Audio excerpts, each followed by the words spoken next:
smash dibuka sama Seno di area bawah. Follow up-nya tuh nggak ready gitu, follow up-nya bener-bener nggak siap banget. Jadi kelihatan banyak banget comms yang mungkin masih belum jadi satu gitu dari pemain-pemain Karstens. Iya, karena pemilihan hero-nya juga sih. Kayak pemilihan hero mereka tuh bener-bener nge-gamble kalau misalnya mereka tuh harus menang di early game. Mereka bawa Long, mereka bawa Haya, dan juga mereka bawa Musashi. Hero yang sekarang tuh bisa dibikin ke arah build yang lebih hybrid dibanding patch sebelumnya. Jadi kayak kita ngeliat pergerakan mereka tuh di early game udah bener, steps mereka udah bener. Tapi masuk ke arah mid game di mana mistake udah mulai terlihat nih. Mereka tuh nggak ada plan B-nya. Nggak ada cara buat bisa bounce back lagi dari ketertinggalan gold gap dari tim RRQ-nya. Sedangkan RRQ mereka seakan-akan mereka udah tahu, oh ini bakal gerak ke sini Sasaki-nya, Sevalonnya bakal gerak ke sini. Jadi bener-bener dicekik banget dari area of control tim Karstens. Iya, mereka tuh lebih ke arah karena mereka matinya satu-satu sih. Kelihatan matinya satu-satu, bukan tim fight yang bener-bener gede banget. Mereka jadi udah kebaca sama RRQ kayak posisi dari Cevalon pengen ngeflank di area belakang itu udah di-expect banget mungkin sama pemain dari RRQ. Makanya kenapa ketika Cevalon yang maju sendirian, ini RRQ udah lebih siap itu untuk nyergap dia. Dan ketika dia tumbang, udah pasti Karsten gak bakal maksain tim fight 4 lawan 5. Iya. Makin lama makin mundur, makin lama makin ketinggalan lagi dari segi networknya. Dan banyak sih yang harus dievaluasi sama Karstens. Aku berharapnya tuh Shadow sama Karstens, itu mereka tuh bisa main lebih berani. Kayak kemarin Alter Ego, pas posisinya mereka ketinggalan 2-0, ya kan. Mereka main berani di game ketiganya. Sampai akhirnya mereka bisa comeback kan. Jadi 2-1, terus meskipun ya masih ujung-ujungnya kalah. Tapi ada sesuatu kayak yang bilang recovery mereka. Bounce back-nya mereka dari caranya mereka lagi kalah nih, perbedaan network terlalu jauh, itu tuh kayak belum kelihatan aja sih dari kedua tim yang masuk dari babak nomor qualifier. Iya setuju banget sih, kayak masih terlihat banget kayak kalau misalnya kita ngomongin gapnya, sorry to say masih ada, cuman again nggak salah juga kalau misalnya mereka mau improve gitu. Kayak kita ngomongin Vesaka di game pertama mereka, di season pertama mereka juga not the best team, tapi mereka udah bisa tahu cara buat bounce back-nya. Jadi itu yang menurut aku juga mental yang dibutuhkan oleh tim komunitas ya, kayak gak boleh ngeremehin tim invited, tapi lebih ke respect. Tapi mereka juga tahu batasan mereka buat nge-pushnya sampai mana. Kayak tadi aku suka banget ngeliat Yusaki, early game-nya dia udah galak banget. Karena dia tahu kalau kita nggak gamble game-nya di early game, mereka pasti bakal kalah. Iya benar, kayak early draft yang dibawain juga sih sebenarnya ya sama tim Karstens juga ya. Cuma ya banyak banget sih yang tadi aku bilang kayak ini PR buat Karstens, kayak comms mereka juga harus diperbaiki sih. Karena kelihatan banget kayak Seno coba untuk ngebuka, Seno coba untuk at least kayak bisa dibilang mereka dia coba untuk ini nih, pengen coba untuk ngambil Tyrant, coba untuk kontes, tapi dia sendirian. Jadi kan berarti pasti ada comms yang ngebuat kayak kok Seno maju sendirian sementara 4 pemain lainnya tuh nggak pengen gitu ngelakuin kontes tersebut. Iya, karena tadi kita udah bilang ya, di sini Carlsen harus bermain dengan komitmen. Ketika dia udah engage, ketika dia udah main front to back, Hi, Nesto. dia harus minimal komit dengan Musashi-nya, Welcome atau to the dengan stream. Hayanya, atau dengan Lianpo-nya. Jadi nggak bisa kalau misalnya kita ngeliat mereka tuh mainnya setengah-setengah. Can you do me a favor? Can you help me share the live? So I'm gonna just get started first because we are waiting for the games since IKL all the pro leagues will be on a rolling schedule. So we will wait for Mr. NOTAIL, Big Daddy NOTAIL to come on. So when he comes on, I will be muting myself and him as well for a little bit so that we can walk through some of the stuff like the live stream assets and stuff like that. So please bear with us when we are trying to set up for the thing. In the meantime, we will be taking a look at game 1, right? RRQ against Karstens. Of course, we'll take a look at the story of both OG and BTR, right? This is a very interesting lineup because it will be the first time they meet since the departure of Om Kurus. And of course, we will welcome Zankyu back into our loving arms. Iya, udah bikin Frostcar. Mahal banget, item-item mereka tuh sekarang mahal banget, apalagi untuk So give us some time, we will have everything ready when we need to. Misalnya Sisi lah, contohnya kemarin Sisi kan main long, bener-bener ngilang dia. Sampai dia kaya baru dia bisa engage. Jadi gamble banget kalau misalnya early game dari tim yang ngebawa long ini kalah. Karena chances buat dia bounce back, farming dia pelan, skill shot dia lama, dan cooldown dia juga bisa dibilang lama banget. So I think just to make it clear, later if you guys have any questions, you guys can definitely send it in the comments, in the chat and whatnot. But I probably will not ask him everything that you guys want to know. So I want to focus on, you know, the story of OG for this season for IKL. right? There are many changes for that. And with regards to the team, right? What's the goal for this year? What's the ultimate dream? If you can have everything, what's it gonna be? And because I was watching, so I like to watch documentaries and I like to watch all the different shows, and Drive to Survive is one of them, right? So Drive to Survive, actually, the way that they tell the stories, I may not be the most adept at you know, F1 cars and stuff like that. In fact, I think I don't really know anything at all about F1, but the way that they tell the story, it sucks you in because you really start to feel for the players, you start to feel for the teams and the fans, and essentially you want to see, you know, people go through the entire journey. Yep. Thank you, Dana. Perbedaan pola pikir ya, kalau misalnya kita ngomongin Carstens ya, ada yang ngincer teamfight terus kayak Sevalon dan juga Zeno sama kayak Usaki juga. Beda dengan Sasaki sama Elvashak yang mau mainnya lebih safe, mainnya farming dulu, coba untuk scaling dulu, karena mereka tahu gamble mereka di early game tuh udah gagal gitu. Kayak mereka tuh coba buat ngedapetin trade off yang untung di early game, tapi mereka nggak dapat return yang worth it. So in the meantime, if you guys have any questions that you guys want me to ask later, just let me know now, and then you know I will scroll through the comments and whatnot. We will take a look at it later on. Cuma ya aku berharapnya sih dari Carstens mereka bisa evaluasi secepat mungkin karena masuk ke game kedua ini bisa jadi match. So obviously after we finish the IKL stream, depending on the time and schedule, I will look to cover the other professional leagues as well, and then we'll see what else is available for us. So the goal for me this particular spring season for all of the pro leagues is to kind of gather what are different stories, right? Who are the teams that we're supposed to look at as we head into the next phase of HOK in the middle of the year, right? Middle of the year is one of the biggest events. If you guys didn't know, you're fresh and new to Honor of Kings. We have KWC, right? Honor of Kings World Cup. So that is something that it's going to be really exciting because that's where we really get the best out of the best of every single region from each pro league. And right now, in terms of pro leagues, we're covering the IKL, MKL, and then we have PKL, right? So these are the three main leagues here. Moving on, in the middle of March, or the early parts of March, we will have KML, so the Kings Major League. Now this is a combination of the three previous leagues that we've seen online, which is WKS, East Major League, as well as the West Major League. So this year, we have put all of them together, which means it's going to be really intense, right? Because there's a lot of teams coming in, and it will be technically an even more fair fight, right? Because now you get to compete against everyone in the major leagues.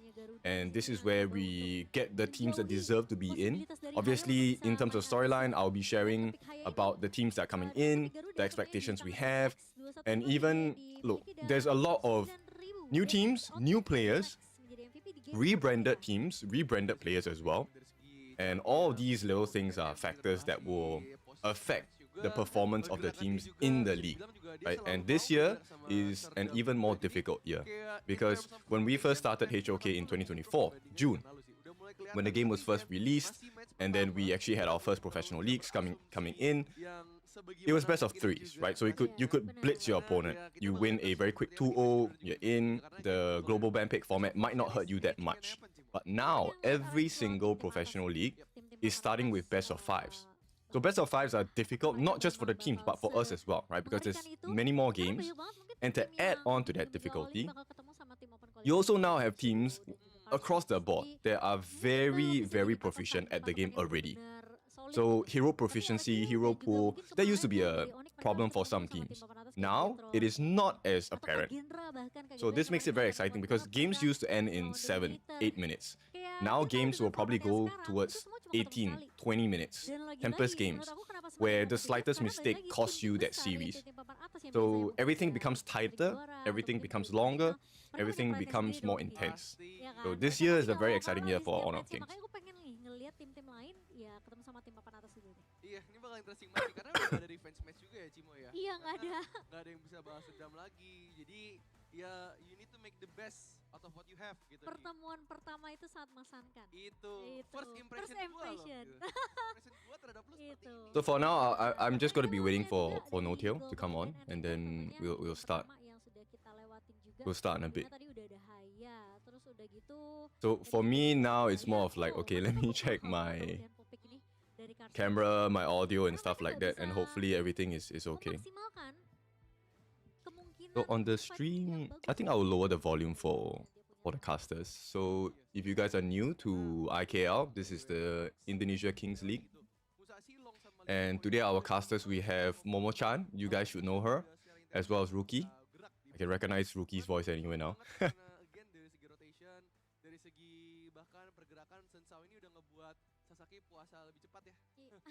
On TikTok, I think I can increase the audio for the live stream.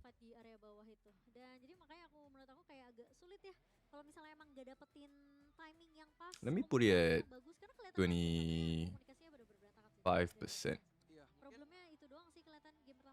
Oh my god, my fingers. Okay, 25%. So at least you guys on TikTok, at least you guys can hear what's going on. Same thing for all of you that are new. Please do give me a follow. I want to hit 1,000 followers for my TikTok for this year as a start, and then we'll see how we go from there.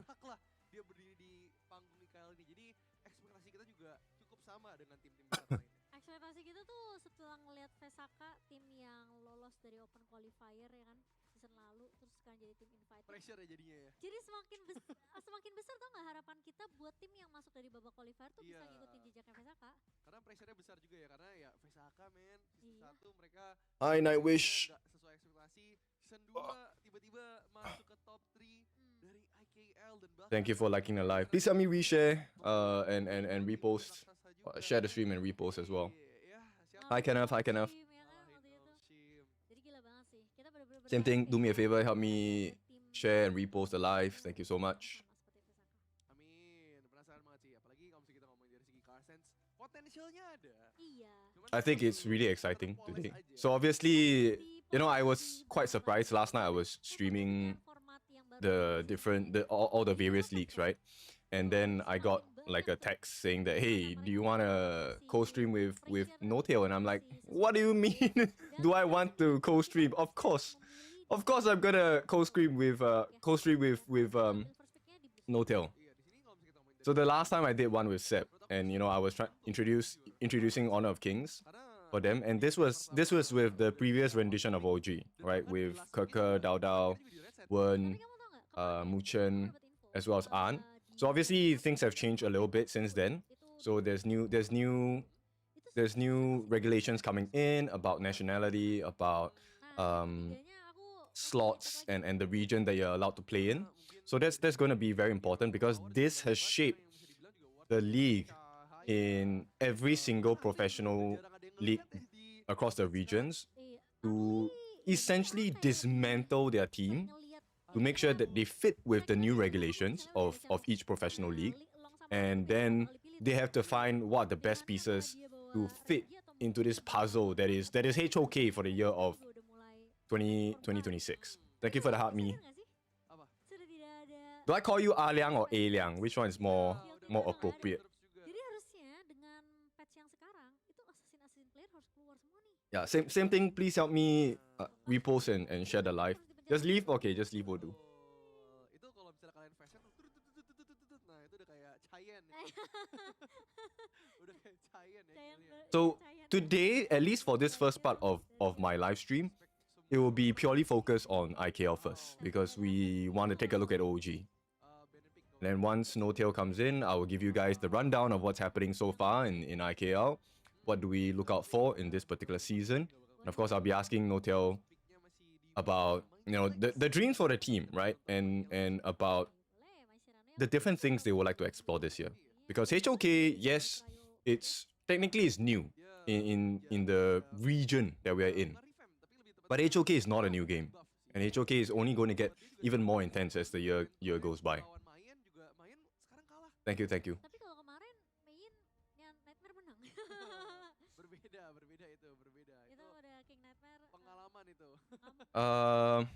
I know why, but I don't know if I'm allowed to share, so I will keep it safe by not sharing. The main thing here is as long as quality is not compromised, I think all is good. And I think for now quality has not been compromised. That's good, Kenneth. He's good. Udah nggak ada tuh yang namanya long early dan lain-lain karena channel ini udah Maybe later, not now, for sure. Bisa dipakai buat ngebuka vision dan juga bahkan soaring signal dipakai bisa buat ngepoking juga dan range-nya itu sebenarnya lebih jauh teman-teman dibanding lingkarannya ya. Kalau kalian perhatiin, kalian pakai channel, kalian soaring signal atau skill 1 itu sebenarnya lingkaran itu bohong. Range-nya sebenarnya bisa lebih jauh dari itu. Bohong ya? Iya. Kok bohong? This has to be a Ukyo Tachibana pick, right? Either that or Jing or Luna for RRQ. Zhen Shao has been the replacement for Bai on the side of RRQ. So right now RRQ, at least for game 1, it looks like they're doing well. For Cars, it's kind of a different story because Cars, let's see, I want to take a look at the names. I don't know any of them. So it's a difficult process for teams that are coming into IKL. So I believe the full name is Karsten Z. It's a brand.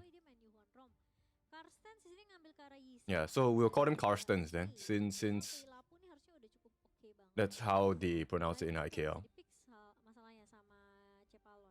Iya, di sini pick Yuhannya emang juga sebenarnya kalau bisa kita ngomongin dari segi role ya, lebih worth it karena mid lane sih. Karena emang mid lane juga damage-nya ada. Iya, damage-nya tuh sakit banget. Sakit banget. Healing-nya juga besar banget karena scaling by magic power kan. Yuhan mid itu lebih berani. I need to take a photo. Maju, dia ngezoning sendiri tuh dia berani. Apalagi Yuhannya Wendy. Yuhannya Wendy megangin satu Heroes Guards teman-teman. Itu gila sih. Mapnya terang buat dia tuh. Parah, terang banget. Jadi kalau bisa kita ngomongin mungkin dari segi combo kali ya. Karena Chano Yuhan bisa dipakai buat Yuhannya yang nge-stun, Chanonya yang nge-pok. Ya. Sama juga mungkin dengan Yuhan mainnya juga dipakai dengan Yuhan. Bisa. Possible option untuk Carsten tadi kalau dia nggak ambil lapu-lapu ya. Sunbin sih kalau menurut aku. Kalau dia nggak ambil lapu-lapu ya. Bisa sih kalau Sunbin. Cuma kayaknya mereka emang udah pengen main pay lapu deh. Iya. Pay lapu ini udah sebenarnya bakal kuat banget buat Carsten untuk invasi early ya.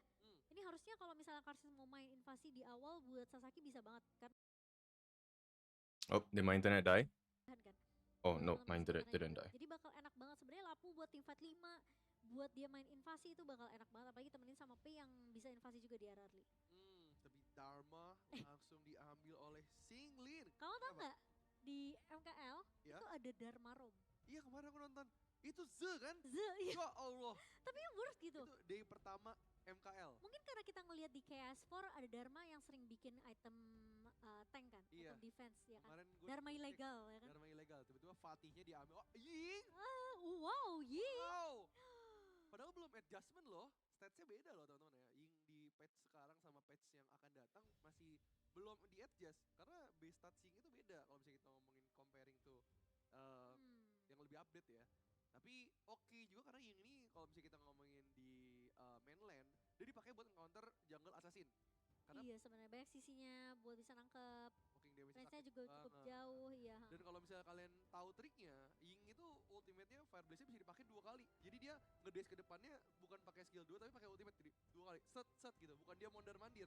Karena kalau yang biasa kan dia mondar-mandir kan. Iya. Nah, kalau ini bisa dipakai lurus. Oh, lurus. Itu alasan kenapa saya nggak main jungle ya. Cuman saya doang yang bisa. Bisa gagal. Bisa di-feed ya. Bisa di-feed. Tapi main akan jadi pick terakhir untuk tim Carstens. Even called you White Bow. Okay, that's quite cute. Dia punya main ya kan. Dia punya Ying juga yang bisa Yixing yang bisa efek knock up. Dia harusnya cukup oke sih sebenarnya. Ngelihat draft yang dibawain sama Carstens. Semua balik lagi ya. Persis kayak Shadow Esports kemarin di game di match pertama game 1 sampai 3 tuh. So I need to cuma eksekusinya aja. Iya, setuju sih. Kalau kita ngomongin draft ya, kemarin draft mereka tuh kita udah bilang juga karena aku juga nonton kan. Bagus banget draftnya. Bagus banget draftnya. Cuman game plan mereka aja kayak sering banget crumble gitu kayak. Oh, why is there? Cuman kayak ada aja yang ngerong gitu. Why is there a double feed? Anggapannya kayak kalian punya coach yang bagus yang bisa ngasih draft oke di setiap gamenya. Tapi sayangnya karena player yang nggak bisa Ui. Draft jadi sayang, terutama di global band pick ya. Something's wrong. Bukan saya ya. Biar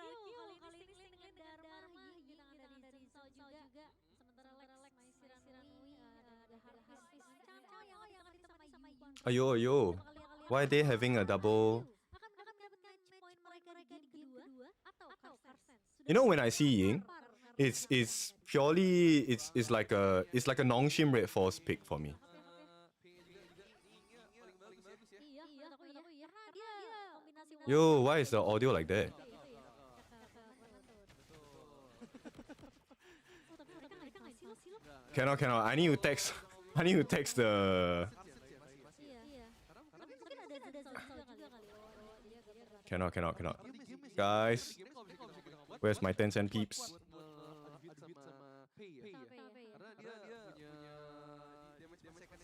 Terus minusnya masih lagi. Is it, wait, let me check. Is there any other thing? No, I'm not playing anything on. Bisa untuk mengembangkan dua pemain dari Yeah, okay. Let me. RRQ berbeda dari game pertama ya. Kayaknya Lex yang akan bermain lebih agresif. Sama kayak Assurate kemarin pemain Sirano itu agresif banget. Sampai tau gak dia maju dia nge-zoning. Dan dari Oh no, this is not the first time they have used the Ying on pro circuit. So in KIS 4, I believe it was non-shim red force that used it as well. adanya terjadi tapi udah mulai kelihatan. Terkena lupin trap gak jadi masalah. Dan itu bakal mengusir pergerakan dari Sasaki ini yang pengen coba. Yeah, cannot with the double audio. Do y'all hear the double audio? You guys should hear it, right?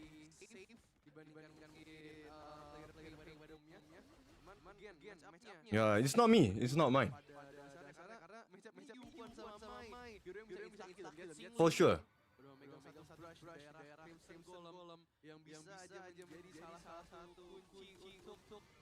Which is something that I like, right? So whenever we see like new heroes coming into the pool, it shows you that the teams are trying to get creative. And I think this is what makes esports, right? Is this, there's no need to be, okay, one style fits all, that kind of thing. Oh no. Please read my text, bosses, and tell them that there is a double feed and double audio on your HOK esports stream.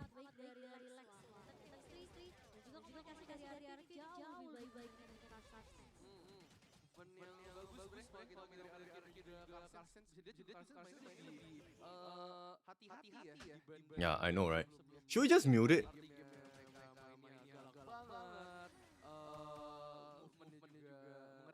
Yeah, I'm going to lower the audio for that because I cannot take it. My ears are like dying.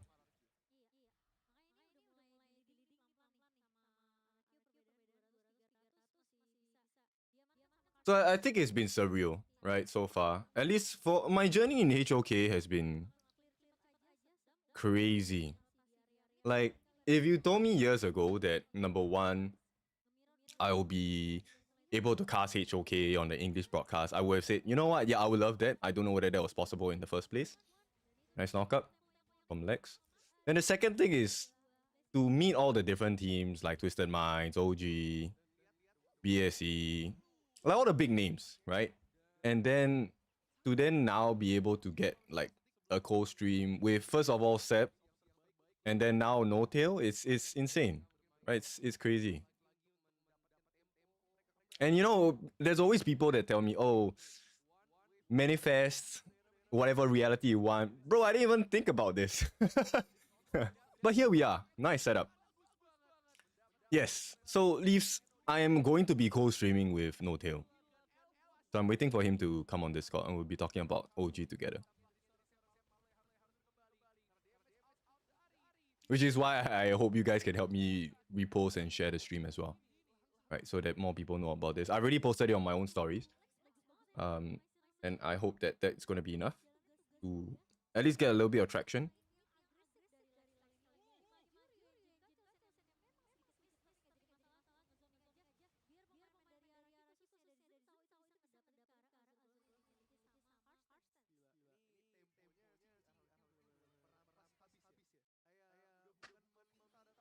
So right now I'm actually waiting for them on Discord, but obviously they have to get ready. We are running on a rolling schedule for all the pro leagues. So for now, it seems like time-wise, they're supposed to start at 4, I believe. But I forgot whether 4 is GMT plus 8 or GMT plus 7. Because if it's GMT plus 7, then technically the schedule for OG's game starts at 5 p.m. in Singapore time, right? Which we are still on track. And for now, if it is going to be GMT plus 8, 4 p.m., then we're still on time. But it will probably extend a little bit more because I believe cars should be able to at least take a game back. We'll see how that works out for them.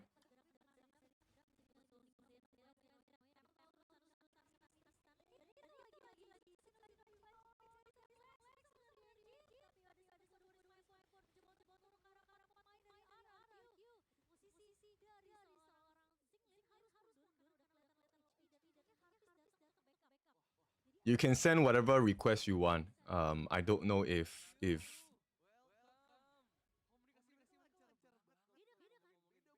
they're going to listen to your requests. Yeah, I know, right? The double audio, which is why I've put it down in at such a low audio level, because it kills me.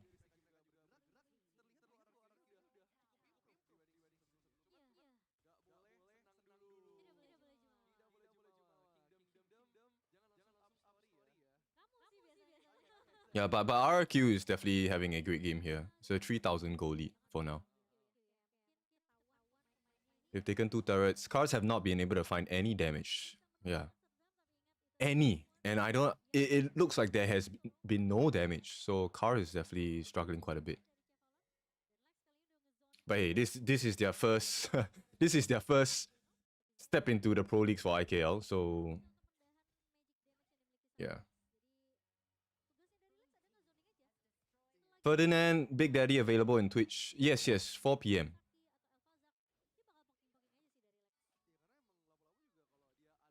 Yes, they are a new IKL team. So I've never seen any of their names.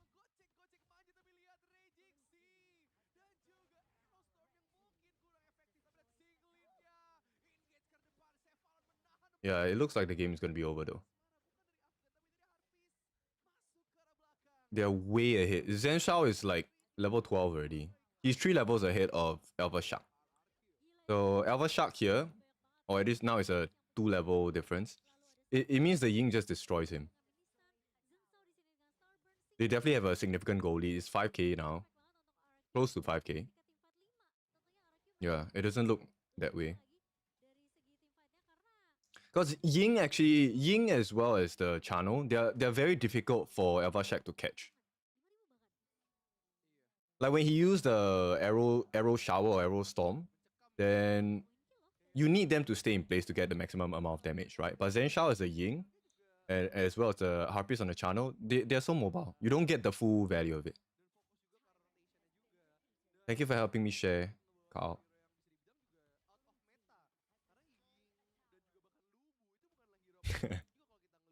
They will.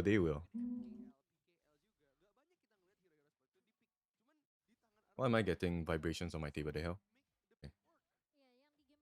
Trio sweep. I don't know. Based on what's happening in this second game, yes, there is a very high potential of that.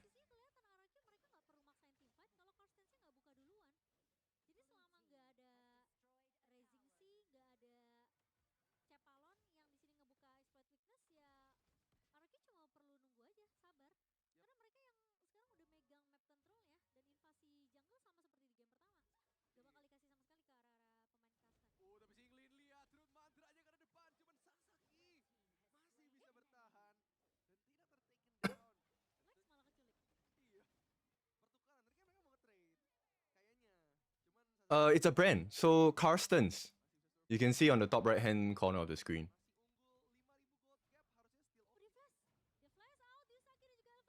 Oh, there's no way.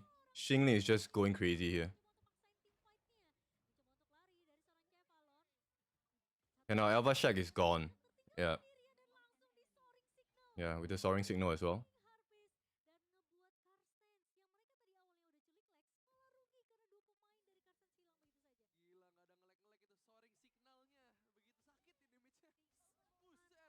This game I think is pretty close towards game set here. I don't see how they're gonna be able to come back.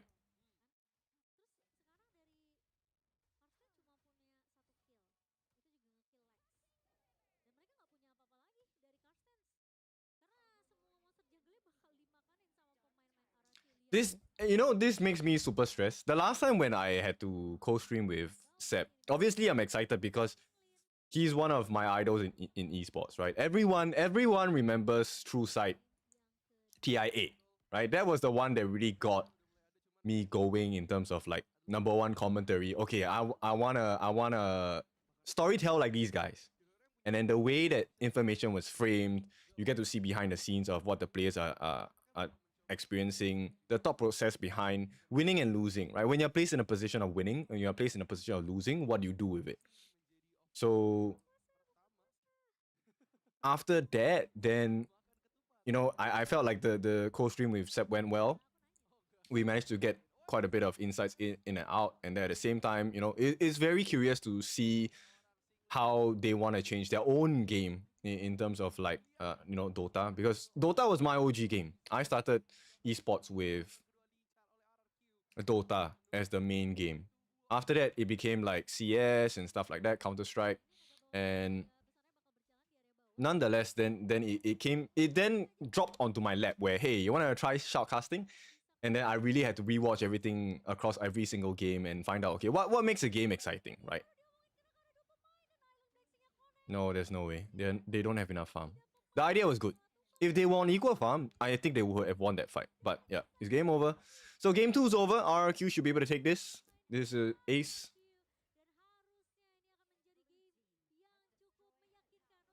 RRQ looks strong in this game, but it doesn't mean RRQ is going to be a strong force to contest with yet in IKL.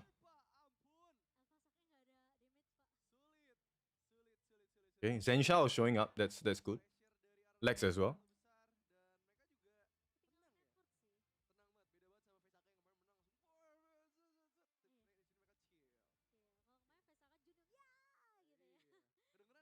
BTR. He's still at BTR.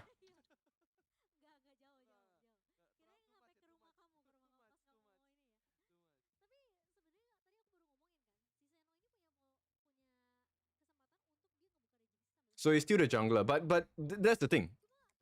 No, it's not about very loyal to BTR. If you were the boss of Bigatron, would you let him go? No way. Zhang is the star player.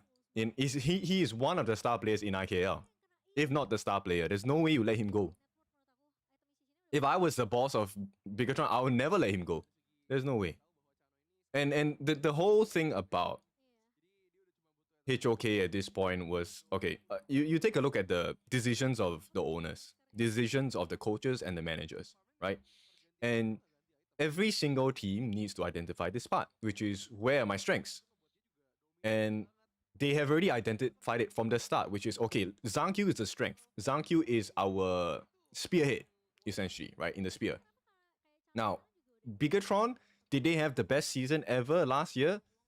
I think they did. Right? At that point of time of HOK, they have now won IKL 4, right? They were the IKL champions. They were representatives of Indonesia. So it was looking good. But then once again, when you bring the team to an international stage, it's no longer about, okay, I'm strongest in IKL. That's not going to be good enough at all. International stage means you need to be stronger than every single team. And the mindset, I mean, I've spoken to a lot of bosses about this. I've spoken to even Boom Esports' boss, Gary, right? Like, there is no way you fear any team going into an international competition. The whole point of going into an international competition and to be able to win it all is the fact that you know you can beat every single team, right? So what happens when you can't? Then this is where so-called the fixing process comes in. And the fixing process then is, okay, so what are the strengths and what are the weaknesses of the team? Weaknesses might not mean that your team is your teammate is bad. It just means maybe you're not fit to the style that your strongest player needs, which I guess was the idea behind these changes in BTR. So if you take a look at Bigatron right now, right, they have essentially a very complete lineup. They have one of the best Clash trainers in IKL. They have one of the best junglers in IKL, and the synergy across the rest of the members on BTR, at least in KIS 4, it was shaky at the start, but they kind of found their rhythm, right? Taking games away from MKL champions like Nova That's a big achievement at this stage of the game. Zhuangzi jungler, okay, so this one we actually, I won't say argued. We had a very strong stance between the talents about the Zhuangzi jungler pick. When I saw it, I don't think I was on the broadcast, but I remember talking to the rest of the talents like, actually Zhuangzi jungler is a good pick. I think there is always merit in every single draft that a team comes up with. It's whether they can achieve their goal or not, right? Zhuangzi damage over time is insane. You don't win. If he's tanky enough, you don't win. Yeah, but yeah, so anyway, they lost that game, they lost the series. And yes, so that was one of the weaknesses of Bigatron last time, right? Which is if we spoil Zhang Q's game, BTR cannot perform. And that's the first part of the story, right? The second part of the story is Om Kurus. At that point of time, Om Kurus, he caught my eye in IKL because I feel, number one, he's very smart. Number two, he has this very creative mindset around the way he picks drafts, the way that he's asking his players to play. And now that he has come over to OG, I think this synergy is one of the best. This could be one of the strongest versions of OG. OG were never weak in the first place with the old lineup. Hi, Rain. Yeah, because the win condition was for Alpha Shack to come in and be the finishing blow.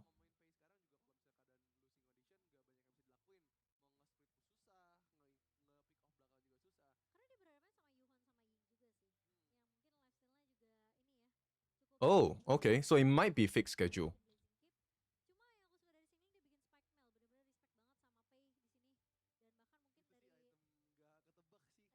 Thank you for the heart, me. How come everyone's buying Dragon Rage item now? They are buff? No, because there's a debuff on the other items. So if you take a look at, where is it?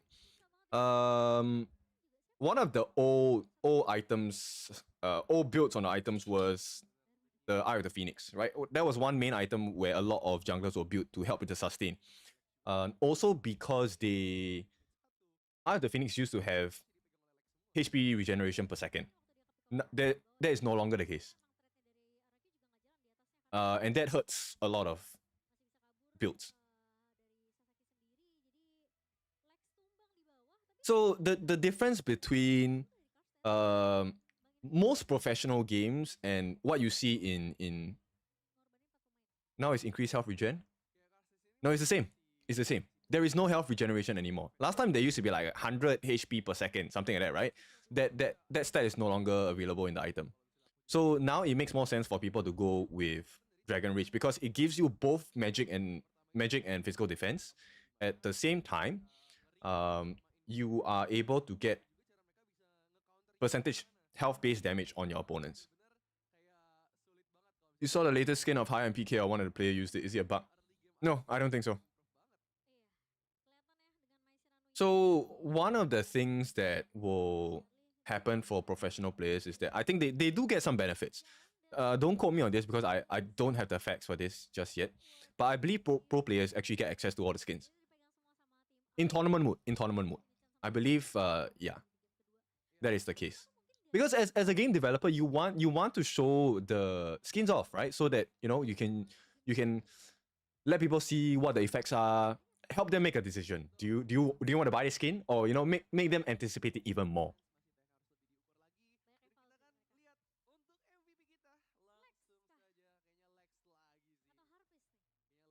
I think that's a great idea, honestly.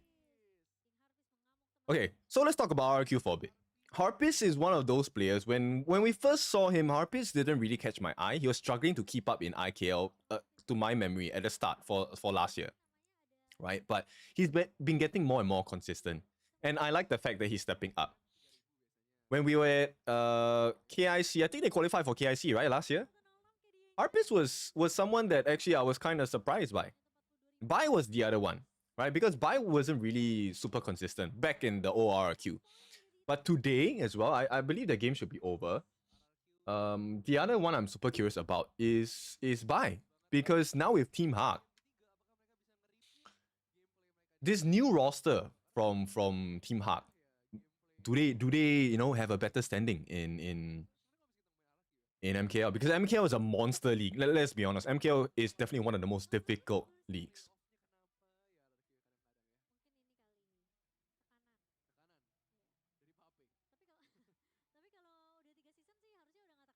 Hey, delete.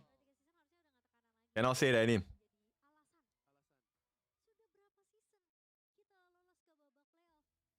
Delete that comment.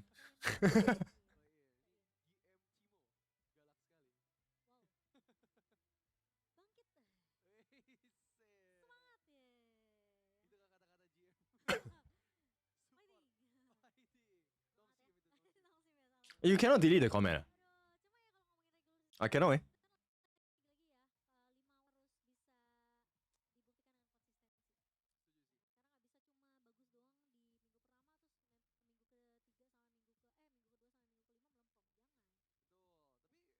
Oh damn. It's fine. Whatever.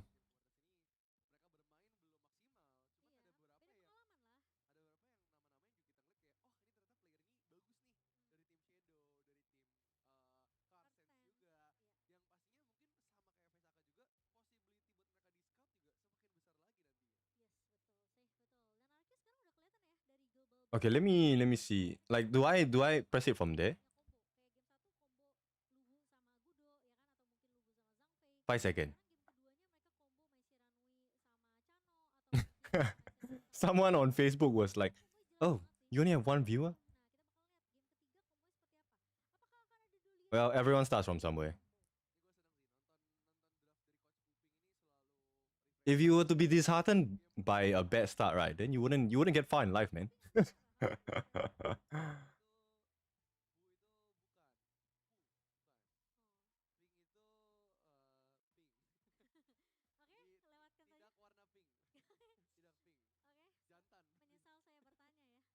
Yuhuan is under global ban. What do you mean by under global ban?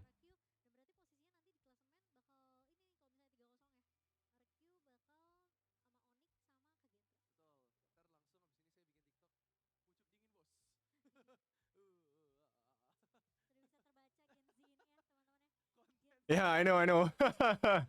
We know where they came from if they talk about views. Yeah, we know.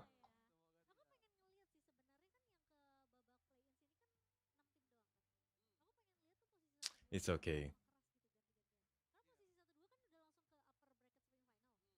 Yeah. No, because I think, okay, in global, right, I think one of the most dangerous positions to, or the easiest position to mess with is actually the roam. Because right now, there's you only go 2 ways with it, right? So either you go, or maybe 3 ways. So you go utility, which is stuns, and then you either have heals or you have tank. These three, right? So tanky heroes, you have the Lapu Lapu, Rifa Datu, you have Lianpo, the Earthshaker, you have Zhang Fei, Beast. And these are the main three that you will use as a tank roam. So if you take out one of them, right, it really makes it so difficult. Are you gonna play Yango next season? Yes, I will try. Definitely.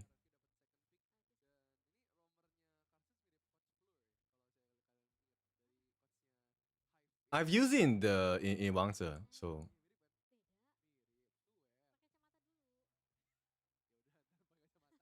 no. Normally it's used as mid. Hi Mars.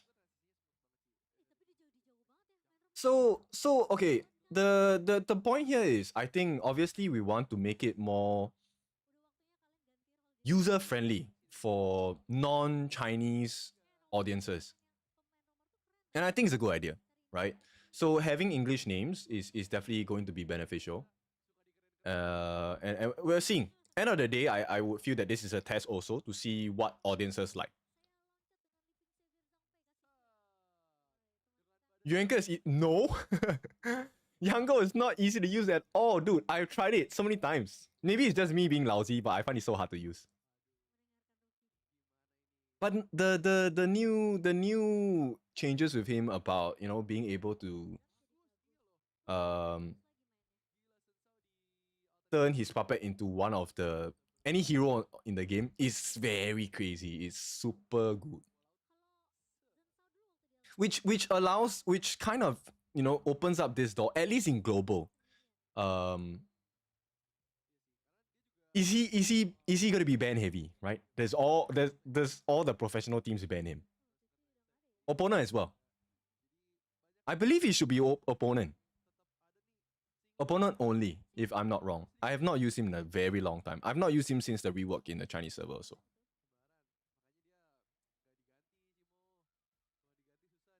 Yeah, so every time you land, I think you land your skills or you land a basic attack, you get like a stack of shard. And once you have 50 stacks of the shard, you can then copy the opponent hero. And you have access to everything, huh? You have access to the ulti, the skills, and whatever. So imagine if you have like double Tremble Mortals, Lupo Ultimate. Can you imagine that? You use Flash to dodge the first one, and then you kena the second. Holy. Thank you, Lema, for the heart me and the awesomes.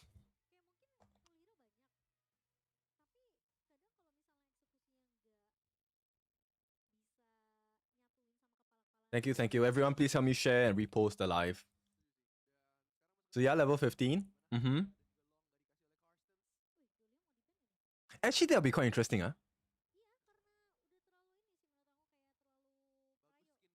So if let's say you become Ziya level 15, then technically there's a very interesting interaction, right? Then Ziya, you will just give it. Because you have your own sanctification. You can break the one of the members' level cap on your own.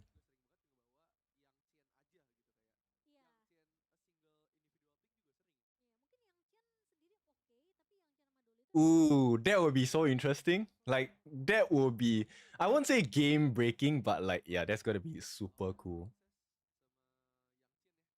And I don't think we've ever seen a Ziya hit 25 in a professional game yet, right? Yeah, just once only, because you only have one stack of the sanctification.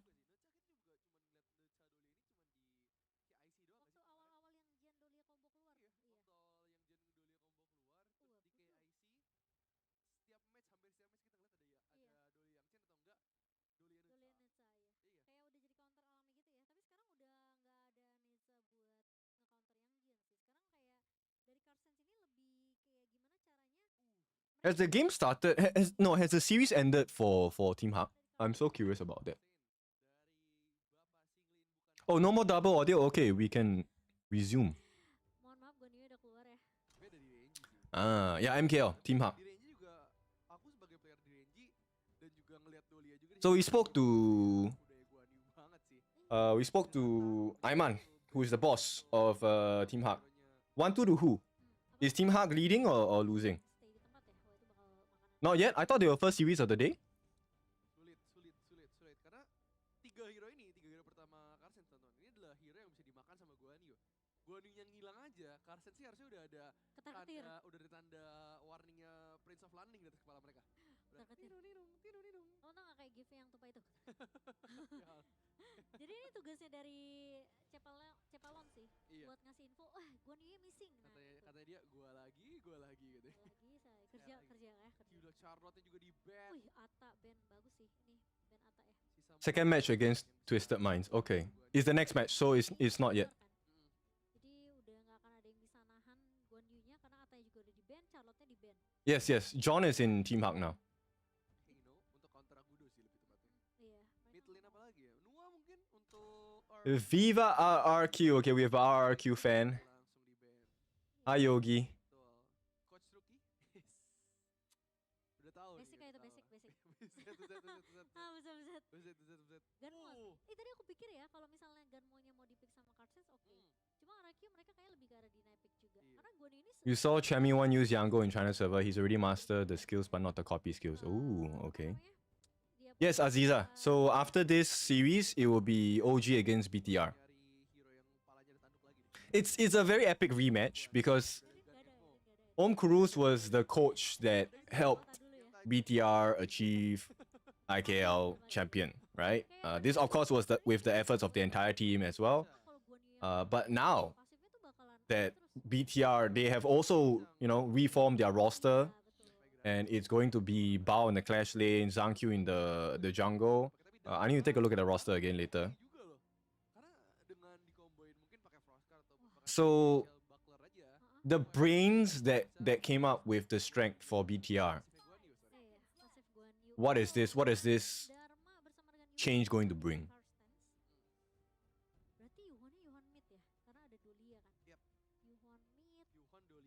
And there was a player on the OG lineup that I have never seen before. So the current roster for OG is 663, Ahem, A Zelf C, Dao Dao, Ehans, and Neo. And then we have Om Kurus as the coach.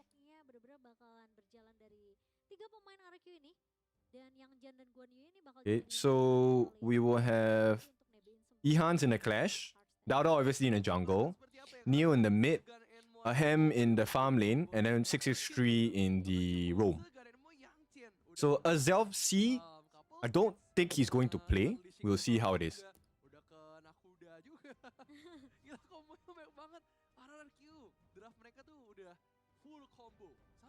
I mean, Dauda was in OG. Yeah, technically he didn't change team. Iya, kalau ngeliat draftnya Carson sih bakal enak banget buat main objektif ya. Hai Mau. Wild growth-nya Agudo ini bakal ngebantu banget buat Renji. Apalagi pasifnya Renji kan bisa mecahin tower tuh. Ya kan? Dan kita bakal lihat tentunya seperti apa. Untuk Once an OG, always an OG. Yeah, I know, right? Carstens yang tertinggal 2 poin dan match point diamankan oleh RRQ. Apakah 3-0 is real? Right, so this should be the final game in the series. If game 1 and 2 weren't flukes, then yeah, it's a 3-0 for the side of RRQ. Rex Regum Kion. Oh iya. It looks like RRQ's series for sure. Yang survei itu ya? Langsung di voting kayak skin apa yang mau kalian bawa balik untuk di sell di shop nantinya. Oh, cakep banget ya. Kalau dari jauh gini tuh gak terlalu kelihatan jelas, tapi pas tadi 3D tuh kelihatan. Yeah, actually that is also something that I'm super curious about. The Naka League, right? So it's a weekly challenge for the Americas side. So we'll see if that's going to be something that helps to grow the Americas market. Then at the same time, for those of you that know Liz and Private, so they are the talents for that one. So it's cool to see them cast as well.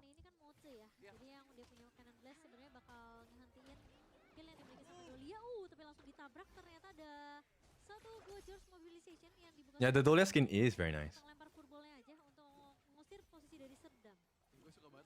They're doing the BP, really, for them? Lebih aktif gitu. Lebih satisfying cara dia pakai rotasinya juga dan sebenarnya masih kelihatan rotasinya sebagai jungle tuh sebenarnya masih. Oh yeah, he left, right? He left BTK. Iya, karena dia tahu nih. Oh, dulu gua nih pas jadi jungle nih gak ada yang giniin gua.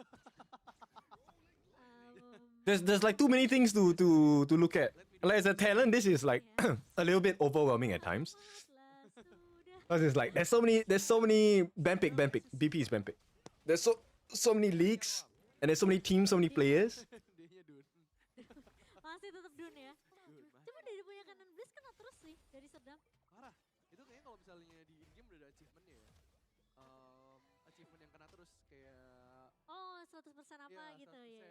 Mungkin emang Cimomo kalau pakai emoji emang jarang dapat achievementnya. Aku dapatnya ini. We need more players in SG so we can get more events. I don't think the issue is players. We all know Singaporean players can play, but if you ask them to compete, then that's a totally different story, right? Iya, dia jadi sebenarnya kelihatan lebih hati-hati juga sih di Cepalonnya ini ya. Karena mungkin dari Singlin udah memasteri kan Guan Yu di tangan dari Singlin. Tapi rotasinya masih belum terlalu agresif banget dari Singlin. Mungkin masih 3 menit pertama ya. Oh, it was Dauda's birthday yesterday. Or is it today? I don't know. Pergerakan dia tuh setiap kali dia clear wave, pasti dia langsung gerak. Dia clear wave, gerak, clear wave. Iya. Dia nggak mau maksa buat ngambil armadillo atau yang lain. Tapi ada satu orang Sensao di depan mencoba untuk membuka downing lane tampaknya. Tapi Sensao disengage kembali, hampir saja mendapatkan satu buah engagement yang baik. Cuman, again, belum cukup output damage-nya untuk bisa memberikan output yang sesuai. Iya. Masih harus agak sabar ya. Yep. Dari Sensao di sini dengan Yang Jin apalagi nggak ada Dolia kan.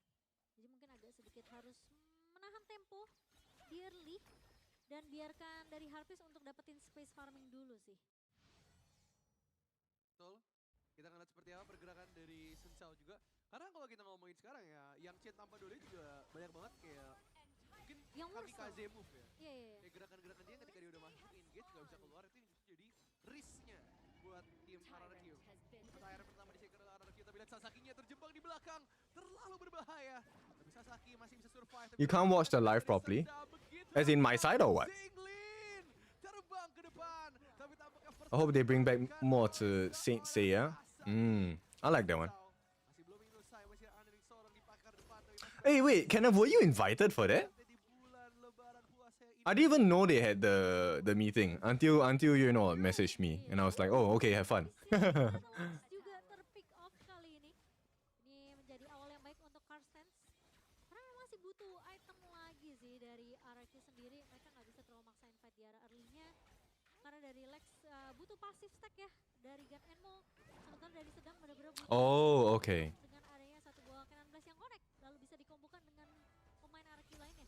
Sementara Carstens melihat hal tersebut mereka mau No lah, operasi in untuk ngambil ke arah I think it's just taking a break. I don't think he's going to retire. dipecahkan dengan cukup mudah oleh Carstens. Iya, tapi menukari dengan mid lane ini justru ngebuka jalur buat ke arah jungle Sasaki lagi sih. Dan kelihatan banget ya pergerakan. Yeah, rookie KJ. He followed me yesterday. I followed back. Actually, I don't know who he is. Have we met him? Have we met him before? Jadi kayak ngebuat visionnya bahkan kayak Jaden is also representing mah. Jaden is Singaporean, right? Or is Jaden Malaysian? Lex jauh banget. Kejauhan. Oh, he's the guy behind Zack and S. Oh, okay. Di range-nya, tapi lihat masih ada Sensao di sana, flash out. Oh, Jaden's Malaysian. Ah, okay. Kepalon yang mendapatkan satu Yeah, Jaden's been messaging me as well. diambil kembali juga satu poin kill RRQ 4-0. Ini dari Carstensnya mereka Did we meet him when we went for the tournament? Did we talk to him? jalan banget. Dan RRQ jadi ke pick up satu-satu. Pertama Zensao. Di sini Oh, I don't remember talking to him. Because like I don't remember the face. I normally remember people by their faces, Empat pemain dari Carstens udah nggak not the bisa names. bermain. Dan karena kebawa Agudo ini bakal strong banget untuk I'm talking about the ZNS guy. For Jaden, I already met him in person. So yeah. So he's gonna be under Rock Pirates, PT bongkar tower dari Sasaki. and I've heard little birds tweeting about it. So they might have a name change, maybe, I don't know. karena bakal semakin kuat lagi kalau Carstens yang dapat overload. Yeah, but it's nice to see Rocks again. Banget ya, udah ada Agudo di range. So Rocks Pirates, they are the old balls gaming. They definitely have done a couple of changes in their lineup. Suara Harpist tapi Serdam. So I hope I get to cast their games. Belakang Sasaki masih bertahan dan juga Sasaki tapi Zinglinnya mencoba Yeah, 3005 and Mac as well. karena siapa-siapa harus Because I did like little interviews with them. So after speaking to them, I really like their stories. And this is something that I want to do for this year. I want to start or continue talking to more of the professional players and the coaches, but in personal capacity. Because that gives me insights about them as a person, them as a player, their hopes and dreams, the struggles they have. And when I have that kind of emotional ties with the people within the community and the ecosystem, it makes me feel even more invested. And that's the kind of investment that I want to pass on to you guys as well, right, in the audience. Right? Do you know how much they struggle? And you know what the goal is and stuff like that. Iya. Nanti untuk Blazing Cap di item pertama. Mungkin kalau nggak Serdam ngambil Blazing, ngambil Venomous juga nggak apa-apa. Venomous boleh. As long as dia selalu bisa connect untuk ke arah Cannon Blast-nya. Atau mungkin Venomous oke sih. Karena Blazing Cap tuh harus di tengah-tengah gitu kan. Jadi kayaknya bakal lebih cocok kalau misalnya emang dari Sedang mau bawa Venomous. Dan pergerakan dari Carstens kali ini udah nge-push ke area atas. Ini dua tim nge-push di laning yang berbeda sih. Gila. Tapi Lex, bikinnya ngomongin Spamnation loh. Di poker depan Cannon Blast. Masih ada Yusaki dan juga Zeno yang memberikan efek kill. You just found out there's gonna be HOK tournament in Cambodia. Parah ya teman-teman ya. Is it the one that Castle Shake was talking about? Bikin item yang masih shield, tapi Because that one is their own one. placement yang bagus banget karena Harpist Zinglin tertinggal jauh tapi mendorong Sasaki dan Sasaki dibawa ke arah mulut Hey, maybe we don't get the trio though. Crucial healing kembali. Never ending HP dari Karstens. Astaga, itu Sasaki tinggal 1 HP pixel lagi, gak tumpang dia. Iya. Karena udah keburu Curious Notail dan juga Harpy King's udah Rise Cup. No, I don't know if that's the official one. Curious if there's any org in Singapore that will be bidding for the ENC upcoming as well. Huh? Like to go there as a team or as the event organizer? Because like there's no way they can be the event organizer, I feel. Lebih siap lagi. Dan kita juga tahu ya kalau Agudo whirlpoolnya diinjek terus itu nggak bakal hilang Cimo. Jadi dia bisa nge-heal terus, Iya, iya. nge-heal terus, nge-heal terus. I believe it's the Castle Shake one. yang terakhir itu Yeah. ya buat Agudo. Dan teman-temannya juga bisa kena heal Iya, dari dia punya Wild Growth. betul. Itu tadi bukan Omnimus, ternyata Arden Dominator. Oh, ada I yang- just saw a name. Oh, iya, itu sih. 哇，你的鼻孔喵喵。 Tahan ya. Dimana kalau udah low HP itu efek pasif dari Arden Domination bakal aktif di tangan dari Lex. Oh iya, Arden. Oh, I don't know. I'm not sure whether Singapore will be Dan inside. juga sekarang emang build It'll be great. I would love to see that. heal, build kedua Arden Domination, baru ntar item ketiga baru bikin bisa ke arah 7 straight. atau That's the question. That's the question. Is there gonna be a HOK team from Singapore? We have a few here Terjebak sendiri, locally, 5 orang di sana, Siglin. but because our pool of teams is so small, Tapi lihat damage yang masuk sudah mulai terlihat dari flash shot yang bagus banget dari Yusaki. Zen Shao's gone. Oh, look at the heals. It's not enough. Ternyata Side of Origin masih bisa bertahan, cuma Zhen Cao hilang sudah. RRQ berhasil dipukul mundur. Karstens Esports sedang bangkit. Wow, 7-0. Perbedaan networknya udah mulai menjauh. 3.000 dipegang. Sorry, 2.000 dipegang tadi sama Karstens. Dan sekarang dari RQ mereka kesulitan sih. Mereka berusaha semaksimal mungkin untuk nge-counter teamfight yang dibuka sama Karstens. Tapi karena mereka bawanya healer, 3 healer. Do we even get an Asian Games team? Ini I don't ngebikin know. teamfightnya lebih, That's the thing, I apa don't ya, know. Bisa dibilang lebih sustain gitu. Iya, sustain banget. There's too many things. There's too many unknowns. Split deh menurut aku RQ nih. Udah bukan lebih sustain lagi ya, sustain banget masalahnya. Iya, Kayak kita punya heal dari Yuhannya, punya heal dari Dolianya juga. Dolianya juga ngebawa heal masalahnya. Dan bahkan dia ngebawa item rem yang bisa ngasih shield juga. Jadi kayak Like who will be able to play at that level? Honestly, other than Raven. 7 Venomous Hi, Fizzy. nggak bisa kurang sih. terlalu kuat sih. Yeah, I sent you gifts for your birthday in game. I hope you got it. Masuk ke area kristal. No skins though. I'm so sorry. Jadi Not too pertama rich. terlebih dahulu untuk Karsten, Singlin mencoba untuk menahan Cepalon, tapi Cepalon di sini ingat dia masih punya Tooth Mantra ya. Sakit banget ya mesti dari Harpis. Dia bikin Bener-bener build besar. ke arah Dim Force Tempest ya buat dapetin movement speednya. Mungkin lebih better dibanding dia fokus ke arah full magical build yang biasa kita lihat kayak Void Staff ataupun bahkan ada Tome of Wisdom juga. Ini lebih worth it kayaknya untuk di patch sekarang. Karena hero yang dia lawan adalah hero-hero mobile yang bisa ngejar dia. Dan Harpis ini emang perlu mobility skill yang lebih oke. Dan sekarang kita ngeliat Guan Yu dari Singlin. Hello, Chantel. RRQ semakin lama. Yeah, it's not gonna be trio. Okay, so we have dia udah fokus. a longer break before NOTAIL comes on then. Tapi ternyata Karstens lebih fokus ke arah objektif besar kedua. Mau dikontes kah? Link. Terlalu berbahaya kayaknya karena Zinzoi masih cukup jauh banget tadi ya. Dan cuma ngasih info aja kalau ternyata Tyrantnya sudah diamankan oleh pemain main. Then just reply him lah. Si Forge hampir aja. So, hampir jadi I mean, if you feel he's texting you too much, then just tell him to chill lah. kata Karstens. Tapi dia masih ada shield juga sih. Masih, Item romnya itu. iya. Tapi ini sulit sih. Kita Because kalau ngeliat you know, it's very excited by the growth of HOK in across Singapore and the rest of the world as well. kalau kita He's very passionate. Tempest Singlin sih. udah bikin You guys are very passionate as well. bahkan Same as me. di sini Lex udah bikin Venomous Staff. Oh sedem gak bikin loh. Nggak bikin karena udah ada Lex juga kan. Tapi gak cukup gak sih? Kan nggak bisa di stack tapi. Iya, oh iya bener Nggak juga bisa di sih. stack. Jadi sama aja sebenarnya. Venomous Blazing 1 ya di tangan dari Singlin ya. Iya. Kuda api. Oke, kita bakal lihat. Memang sekarang lagi tahun I'm still waiting for the message from Discord. Bagus. Benar, Karena sampai ada PAP ya. itu beda, kalau itu beda. Void Staff loh Harpis. Iya. That's good, Kenneth. You have said that so many times this stream. Si Cepalon dan juga mungkin Sasaki. Itu wajib sih. Kalau kita ngomongin Erin Farmlane itu udah wajib tapi lu can blast karena seorang Sepalon begitu tebal. Build-nya sama kayaknya sama kayak Singlin. Iya.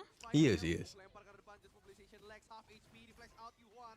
Oh, look at that. Nice jump. Flash out yang dipakai oleh seorang Cephalon. Tahan begitu baik. You know, Zen Shao's sustain is insane, but you know, it's not enough. Nobody dies on the side of cars. RRQ tahu akan hal itu dan mereka ingin mencoba untuk mendobrak mundur kembali. Cuman Carstens, mereka menunggu Overlord Shadow kedua. Overlord ini bakal ngebantu Carstens ya, ngasih push dominasi lagi dengan adanya naga Shadow Vanguard dan juga dari RRQ mereka Duo Q. tahu mereka lagi di ujung. Welcome to the stream. Terancam. Please help me tap and share and repost the stream as we await the arrival of Big Daddy NOTAIL. Yusaki takes a fall, but they get a Shadow Overlord, right? Yeah, Shadow Overlord. Mereka harus mundur untuk mendefense. Sayang banget, telat banget tadi ya. Kita ngelihat sel-sel melodinya, padahal udah dikirim. Itu bubble dikirim sama Dolly. Thank you for liking the live, Izzy. Dia udah mau sampai ke Yusaki udah keburu mati. Maka tadi nggak bisa connect dan kalau misalnya tadi mungkin ada Unleash Soro kedua, itu possible chance bahwa Harpist sama Lexnya justru yang bisa dibalikin sama tim Cars. Right now we'll see whether Cars has the experience to deal with this situation. And when I say deal with this situation, is because they are in a pretty good situation because they have taken 2 T3s. That's super minions in the mid and the bot. So they need to be very careful. But RQ now, they understand the strength of their composition is if they're able to play from a distance, right? So Zen Shao, you've already seen he's able to sustain quite a bit. So if he does his job well, the rest of the team needs to complement him by laying the pain. So Lex and Harpies are very important in this game, as well as SRD.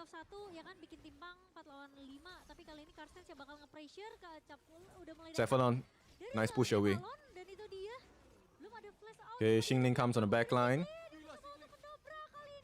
Nice, they're giving space. Lex is going to be a hero here. Yeah, exactly. Very good idea. The way they execute is very clean. Xingling and SRD were the main reasons why they won that particular exchange.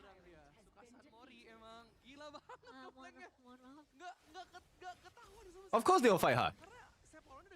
Yeah, because he split them. That's the first thing.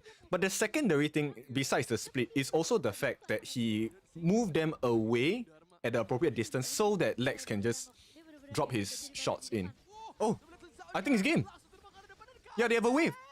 It's gone. Oh, 3-0, 3-0.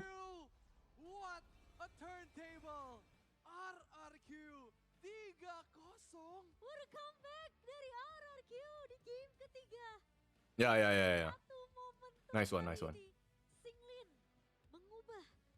Xingling is the game's saver. No, that one is not a choke. That one is Xingling playing well. Gila, ini jadi bukti ya. Selama apapun kalian menjaga perasaan, tapi kalau ujungnya diambil terakhir sama orang lain juga susah. Hey, sorry. Maksudnya game. Maksudnya game. Tapi gila banget sih. Itu kalau nggak ada Xingling, itu menurut aku We all have to do it. terlalu lama dia punya inisiasi padahal bersemangat ya. Padahal posisinya ya itu udah bagus banget di area. Yeah, exactly. It's meant to be that one situation where they turn the fight. Mungkin posibilitasnya mereka bisa nge-end di game ketiga. Tapi udah kelihatan banget Cimo niat jahatnya. Iya. Udah kelihatan banget. Dharma tuh kalau udah posisi gini-gini ya. Itu udah pasti ini tembok. Tapi sebenarnya mereka juga kayak khawatir karena mereka nggak tahu Xingling di mana. Gak kelihatan posisinya Xingling. Mata mereka tuh cuma di Harpies gitu ngeliatin Harpies. Iya. Harpies pas buka L'Oreal Bloom-nya aja itu ya sebenarnya udah bisa ngasih poking damage tau gak sih? Apalagi masuk late game kan, menit 15. Itu dia. Alright, let's see what else is on the board. Force fight sebenarnya karena Lex cuman ya itu Ardi Dominator di bawah 30% HP dapat shield, dapat purify gratis. Iya, makanya itu udah item wajib banget. Carstens padahal udah bagus banget loh. Dikit lagi. Kita hampir melihat kayak wah ini game 4 Israel nih. RQ mungkin kecolongan. Tapi ternyata enggak. Xingling bilang no. Iya. Mr. Blam, welcome. It's not over yet. Iya, Xingling masih bisa pose Sigma ya. Gila banget itu, bener-bener one play langsung ngebalikin keadaan banget teman-teman. Karena kalau dan dia main gonnya kayak tadi kita bilang, dia main gonnya nyari tembok. Itu yang selamat cuman sisa Sasaki doang. Iya, karena yang kedorong tuh kalau nggak salah si Cepa sama si Dolia nggak salah mati sama. And then after the OG game is Vesaka against Onyx. That would be interesting. Iya makanya. Bagus tadi, kita sebenarnya kalau yang di replay kan nggak terlalu kelihatan kan, karena tadi banyak banget Karstens with the fumble in that game 3. Tangkap lagi sama ultimate-nya Serdam. Jadi oh iya, things at the box. Iya, langsung aja Serdam. Gitu. Nah, semua It was more shingling, I feel. Yeah. Kelar. Itu sih jujur kita juga nggak expect ya. Karena tadi yang tadi kita bilang, kenapa pas Karsten yang dapat overload, tapi Mereka kenapa kena pressure. RRQ yang bisa nge-pressure mereka? Iya, tapi Singlin udah megangin bawah sih pas overloadnya dipegang sama Karstens tuh, jadi mereka tahu posisinya kayak mereka nggak bisa. Let me see. Gitu. Jadi tiganya harus di pressure, satu pegang atas, ya kan, 3 pegang tengah, yang di bawah dipegang sama Singlin. Iya, Singlin ini hati-hati sih. MKL, is MKL playing now? They have to be playing now, right? Terlalu kuat kayaknya. Knalpotnya. Terlalu kuat. Knalpot apa kalau misalnya yang berisik itu? Knalpot ember. Ember, emang ember? Bohong nih, saya ditipu Genji teman-teman ya. Tapi ya emang bener kita ngomongin dari segi gameplay. Karsten sih udah step up di game ini. Oh, it's still crit against XDG. Alright. Banyak banget choke point yang didapetin oleh Karsten. Cuman ya itu almost is never enough sih. Iya, dan kalau kita ngelihat juga dari Karsten sih udah bagus ya. Cuma emang late game sih seperti yang tadi. Alright, wait for that first then. Kayak game ketiga ini emang Araki butuh late game sih composition mereka. Kayak Ganmo kan butuh passive stacknya. Zensou juga masih butuh beberapa item. Dan juga dari Harpist masih butuh item banget. Ini sih sebenarnya timingnya di sini nih. Yeah, I'm gonna step out for a little bit first, and while I wait for the message from NOTAIL. So I'll leave you guys to this first. I'll see you in a bit. Inside the box juga dari ininya, dari tim RRQ. Dan terakhir L'Oreal Blooming Harvest sudah sakit banget. Jadi 2 pemain yang tersisa pun gak bakal bisa berbuat banyak dan mereka langsung nge-push ke arah kristalnya. Dan itu menjadi 3-0 untuk RRQ yang ngebuat RRQ berhasil mendapatkan clean score atau clean sweep di match perdana mereka di IKL Spring 2026.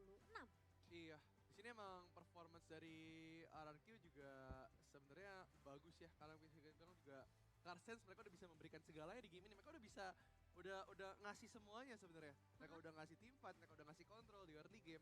Cuman sayang banget closingan mereka tuh emang kalah dari segi dimana emang RRQ masih one step ahead dari game plan mereka. Dan itu kelihatan banget. Sebenarnya RRQ juga tadi masih maksa buat ngebait player dari Karstens. Karena mereka tahu nih, oh Karstens bakal makan kita nih, bakal pakai Yuhan Dolia kombonya flash ke depan. Dan itu yang dipengenin sama RRQ, dan itu yang terjadi. Iya, dan mereka Singlin udah siap di belakang, ni hao gitu kan. Dorong, bam! Ni hao gak tuh. Cuma ya emang gampang ya sebenarnya ngebaca timing dari Dharma tuh. Kayak udah tau lah gerak-geriknya. Pemain yang udah sering banget ngelawan Dharma harusnya udah tahu nih, wah ini dia mau inisiasi nih, dia mau inisiasi nih. Jadi kayak daripada kita kena tangkap duluan, mending kita tungguin aja momentum dan kita patahin momentum tersebut. Dan 16 menit game berjalan hampir tempest di perdana rookie di IKL. Kalau kemarin mana mau udah 2 kali tempest. Pertama kali perdana rookie. Perdana IKL Spring 2026. Udah damage Alex tapi 120.000 sama kayak Harpist. Oh iya loh.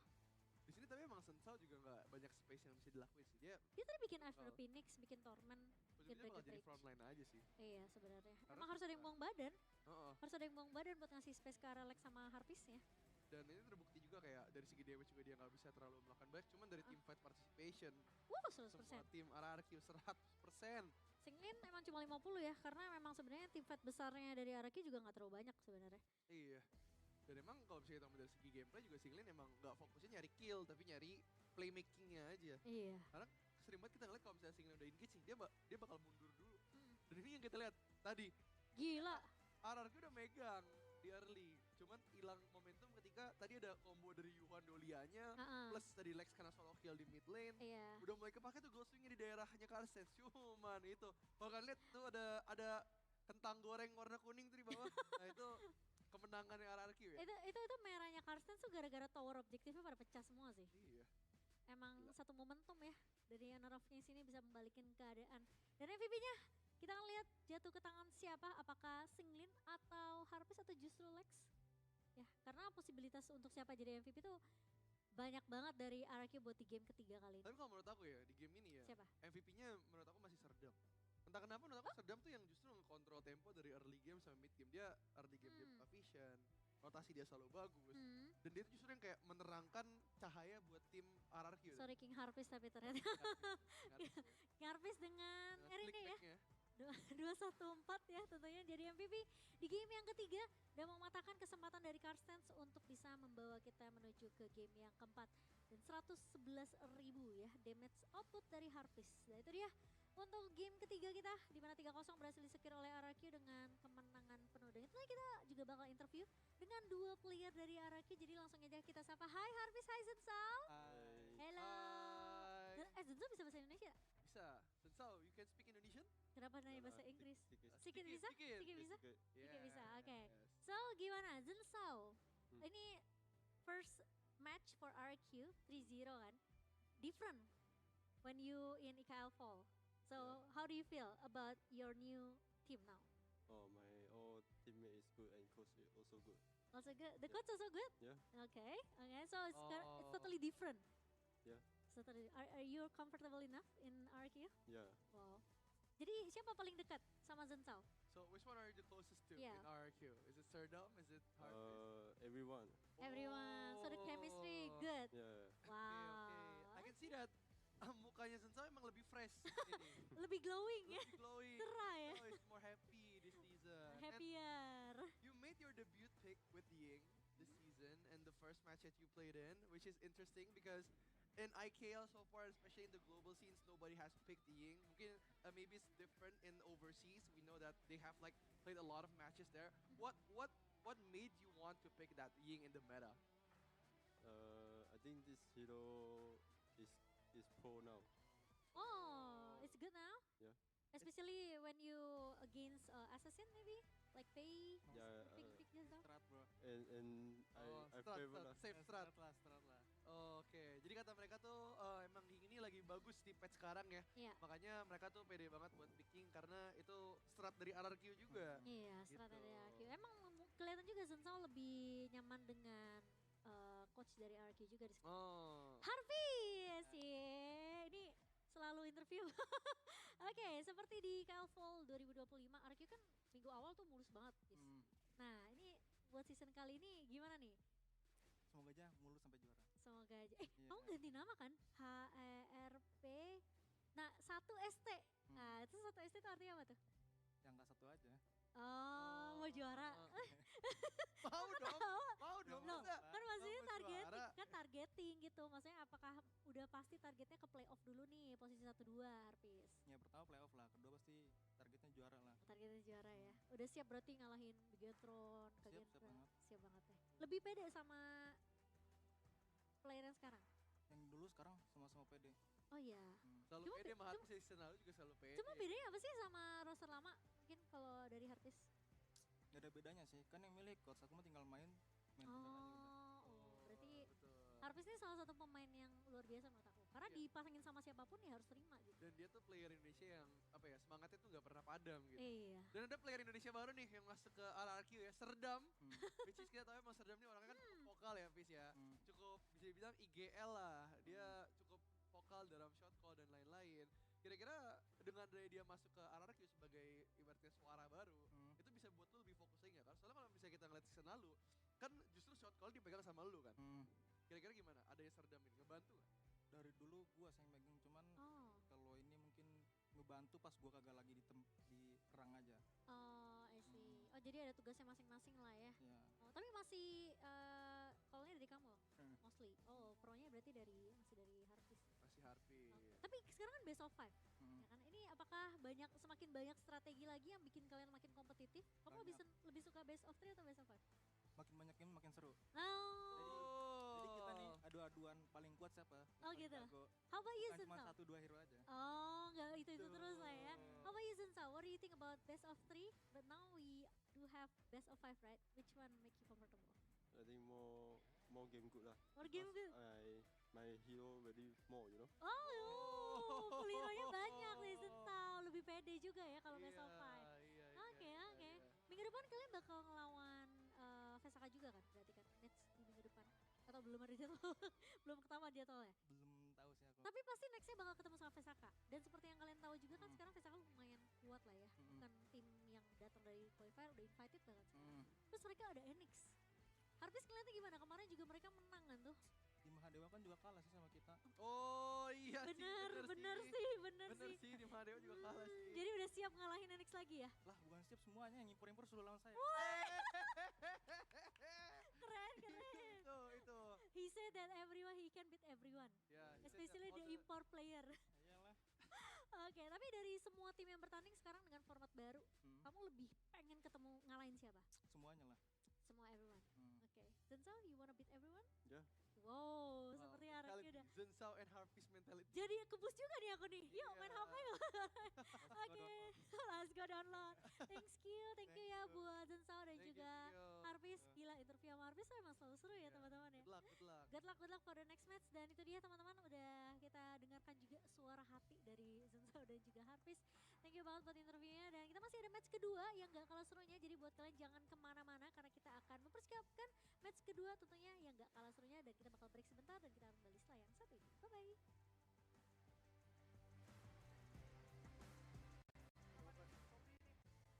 Santai. Isi, Musashi. Nice one. Ayo sip. Oh enggak. Cannot. Isi, hayu. Is that. Nice. Turret lah. Bisa lagi enggak? Bisa. Mesan. Zugen. Slow ball. Yesing no ulti kok. Ya, can use. Bisa protect gue dari main ya, Lek. Gue coba lihat. Apa dia? Audi. Labu. Kamu. Okani sing Okani. Orangin. Can this guy. Lafu. I think. Nice. Dia fight. Kebu. Acel. Don't mid. Careful, flash. Melah. Ayo, Siang Jan. Kasih me. Ya, itu si using lane. This guy first. Depannya. Nice. Can you just hero. Okay. Go shoot. Lihat. Go. No flash. Wave masuk. Dulu, masukin. Kering. Di boy. Di boy. Nice.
Samudra takkan pernah melupakan tangan yang serakah.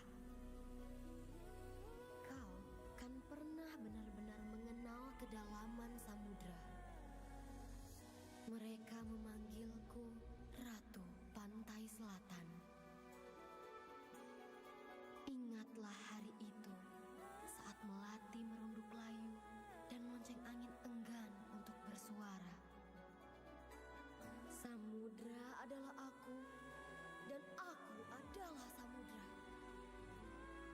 Ombak bangkit, menjawab panggilan samudra. Aku melangkah di atas gelombang, di bawah cahaya bulan perak.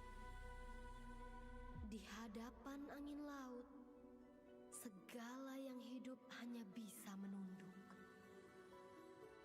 Hidup bergerak seperti pasang surut air laut. Samudra adalah jantung yang berdetak dalam ragaku, napas yang mengisi dadaku, dan kebijaksanaan yang menuntun jiwaku. Laut kini begitu dingin. Aku akan kembali. Kini kau menjadi bagian dari samudra. Tak ada jalan kembali. Hey, okay. Welcome back, welcome back. Dan menyangka samudra akan patuh. Yes, it's gonna be Bigatron Pernah kembali against OG. mereka. Gelombang membuka jalan. Kehendak samudra. Welcome to the stream. Let me do me a favor, help me like, tap as much as you can, and help me repost and share the stream. Biarkan So NOTAIL is gonna be coming in shortly. They've already messaged me. ada yang bisa kembali dari sini. Gelombang pun mereda. Menghilanglah di kedalaman lautan. So we'll take a look at Samudra everyone as we go in. Arus telah memilihmu. Pasang Yeah. So the reason for the long break is because they need to set the stage for all the different teams. They need to do testing for the phones. And then also, like, the talents need a break, right? You need to let them eat, let them have a drink, go to the toilet, whatsoever. In the meantime, it's actually a good thing. So this gives us time on our side, down here, to set everything up for the restream on IKL. ini pada akhirnya akan tenggelam dalam samudra. Air yang dangkal dan arus yang tenang pun tetap bagian dari samudra. It's good. So at this point, then we can kind of take a look at the history of OG, right? Our recap so far, what the journey is for the side of OG. At the same time, their opponents for the side of BTR, right? The journey so far, where we're standing, and hopes and dreams of all the different teams. Because IKL is one of the 4 professional leagues running right now. So with IKL, PKL, MKL, so Malaysia, Indonesia, Philippines, we also have Chok BR running at this point of time. But Chok BR will be much later at night because they're of a different time zone. And then moving into March, we will get the start of KML, which is going to be the King's Major League. So this is, once again, a combination of all the 3 leagues in the past. So we used to have East, West Major League, as well as WKS. So right now, we are putting them all together into one league, which means there'll be a lot of games. And the games will be much more intense now because previously it was best of 3s. So you can blitz your opponent by winning 2-0. But right now, with a best of 5 as a starting format for the games, along with global ban pick, there's going to be a lot of extra intensity and a bigger challenge because now you really have to have a decent hero pool and you need to know the combinations and know rotations. All the teams are getting better. They know how to manage their waves a lot more efficiently. They know how to team fight so much better. They know about having a little bit more restraint during team fights to understand what the true objective is, which is to break the crystal. End of the day.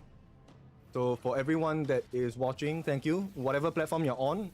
So I'm on TikTok, Facebook, as well as YouTube. And then you can also...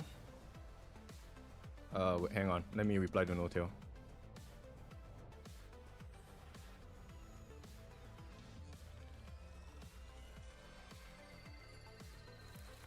Let me give my channel to... Thank you for the follow, my queen.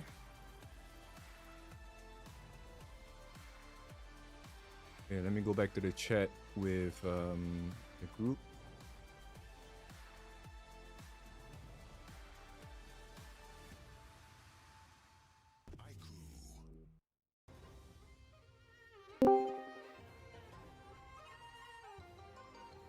Actually, I'm curious if I put... Can I use my cam? Oh, I can! Okay, nice.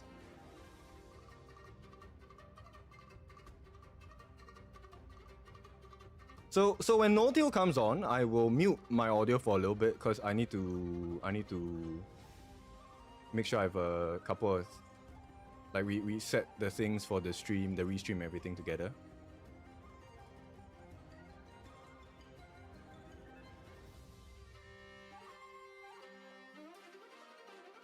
And then once that is done, we can get started on the actual restream of the series. We still have about 30 minutes to go, so there's plenty of time for that.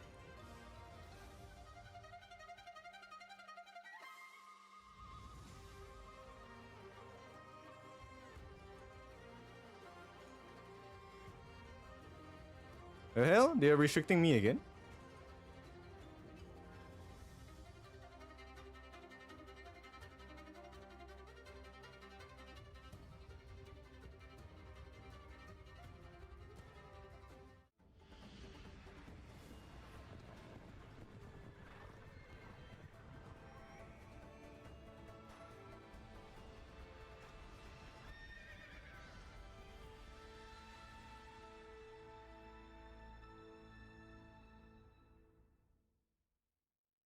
Yeah, I'll restart my TikTok stream.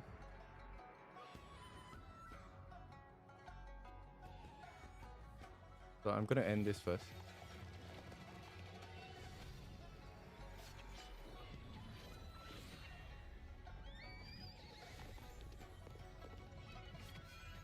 So I'm ending it on just TikTok first because I need to restart the entire thing. And then let me...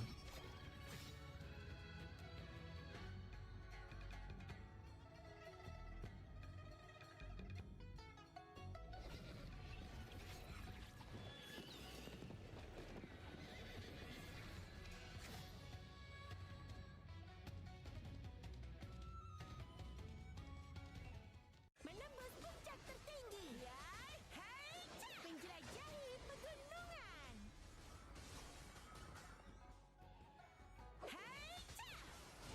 Menjelajahi No sound detected. Damn. Okay, they still restricted. Oh, it's fine.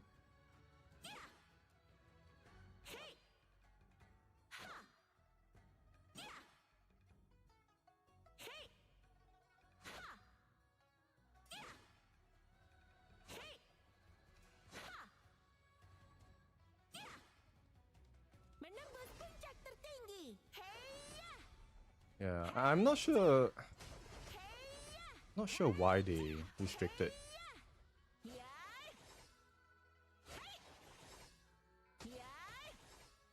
Super weird, super weird. But yep, welcome back. Thank you for joining the stream. So do me a favor, if you have not followed, please follow, and also help me like and reshare, repost, and share the stream as well. So I will be getting NOTAIL on in a little bit, and then we will start talking about OG and BTR and what.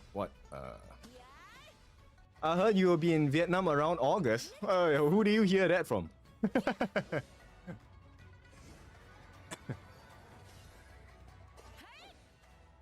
Oh, okay. that is the goal. That is the goal. Yeah. So please help me share and repost the stream, because apparently I've been restricted for some reason. Maybe because I left the stream for a little bit.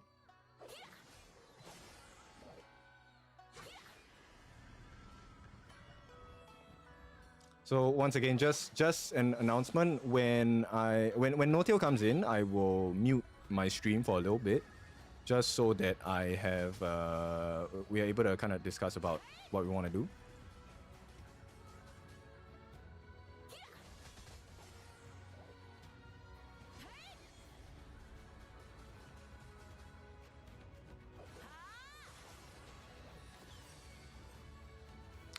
So welcome into the stream.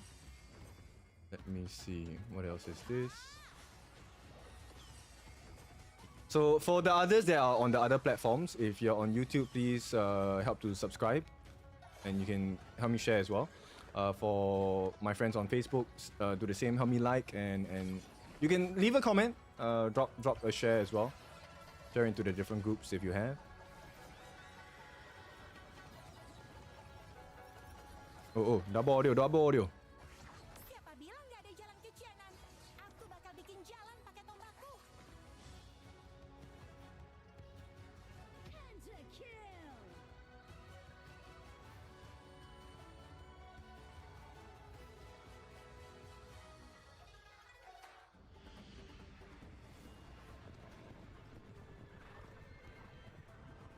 As we wait for the break from IKL. Welcome to the stream. Same thing, my friends, please help me like, help me tap, and help me share the stream, repost it if you can. And if you have any questions for Big Daddy NOTAIL later, you can put it in the comments. If I get a chance, I'll ask the questions for you. Any requests on jersey and merchandise? I'm not gonna ask for that. I will ask him later privately if we can.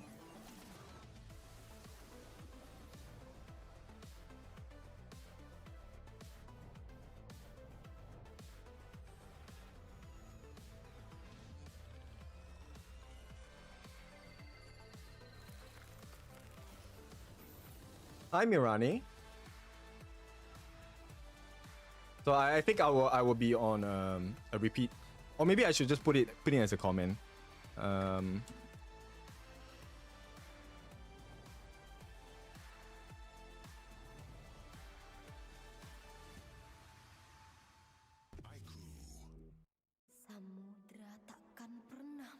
Comment wasn't posted because of the live settings. What's the live settings here? What settings have I put in my live? Welcome to the stream. Why filtered? Yeah, I don't know why. So apparently I don't know, I violated one of their restrictions or something like that. I'm not sure, but yeah, please help me share.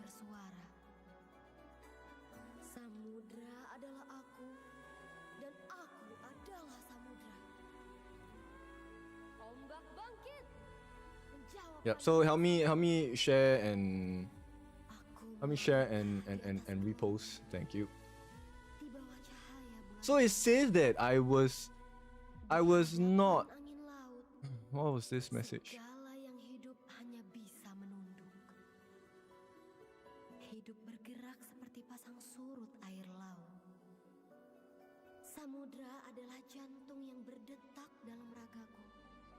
Thank you for sharing, Mirani.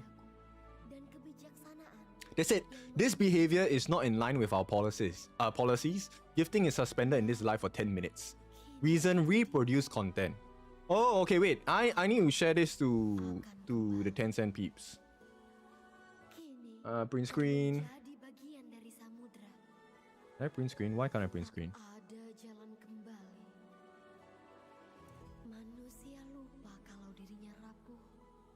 Hi, Ai-chan. No, this is Honor of Kings.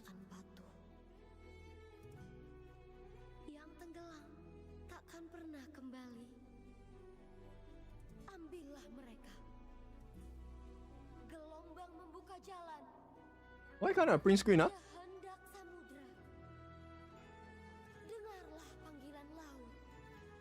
Never mind, I will take a photo instead. Photo. And then let me send it to the HOK people. Thank you for the follow. Thank you, XCSSS.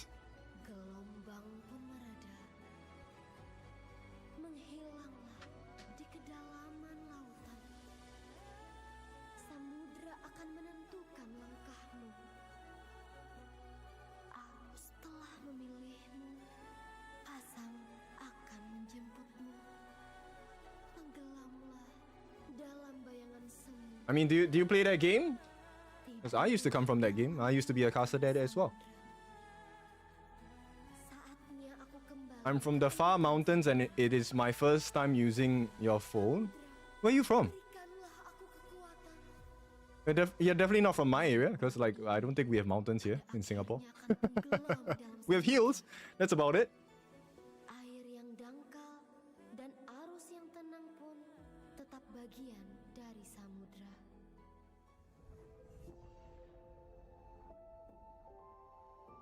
Indigenous people. Okay, sure.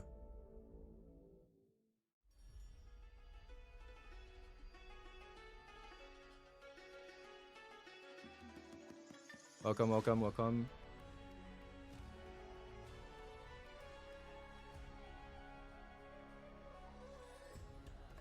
You know that from PH, people with low population?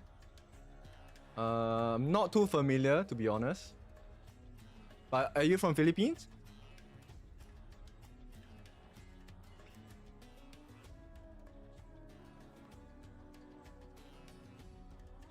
Hi, Caramel. It's called Indigenous people Igorot. Okay. Ah, cool. I would love to come back to the Philippines, honestly. But unfortunately, that schedule is not available for me at this point in time.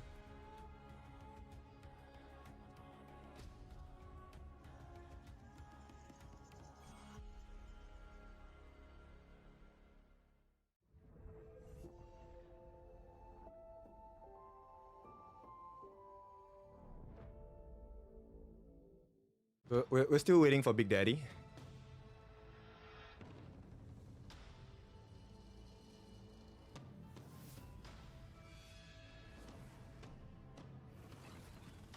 You went to the city and buy cell phone and use data connection. I think that's kind of cool.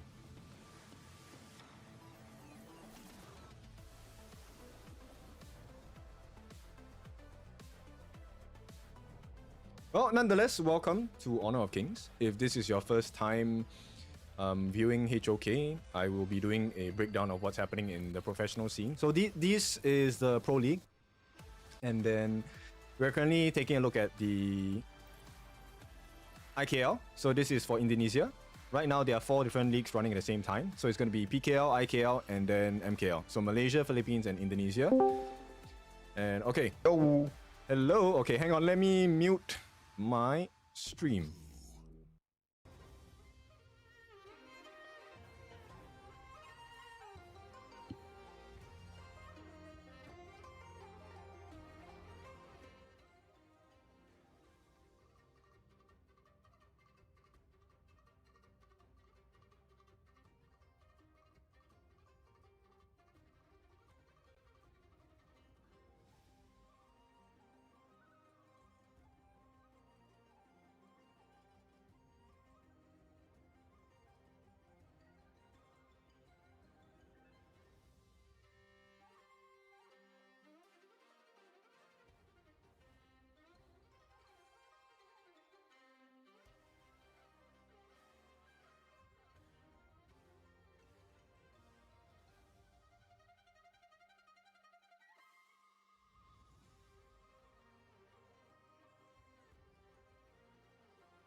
So later on, I'll do a little run through of the history of your team and the history of your opponent, because you guys have a very interesting story at this point for your coach and your team history.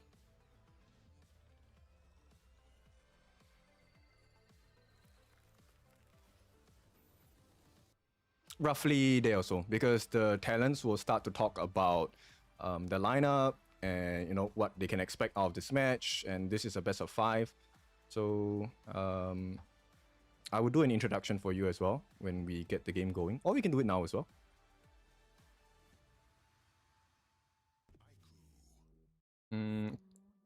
Because I'm already on stream, so it's more for you actually. Okay. Okay, so there'll be moments in the stream where I'll be talking to my chat as well. So I will talk to them now. Alright guys, if you want to hear NOTAIL, I've already unmuted his mic so you guys can hear him. And let me put this much higher than 100%.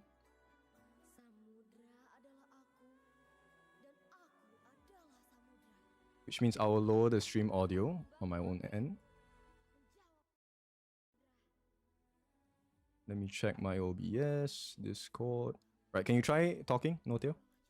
1 2 1 2. Oh, lovely. Okay, that's great. You're watching with 0 delay, right? Sorry?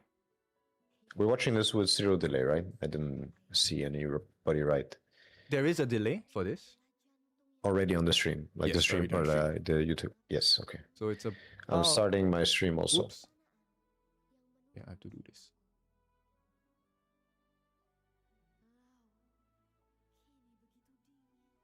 Right, let me check everything. Am I good here? Am I good here? Yep, I am.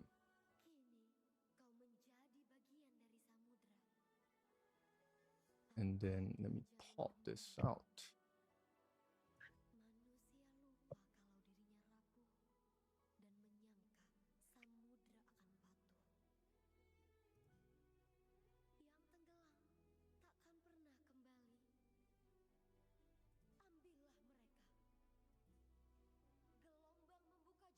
Right, so I'll be reading some of the comments that they're sending over as well. So here's one from the guy.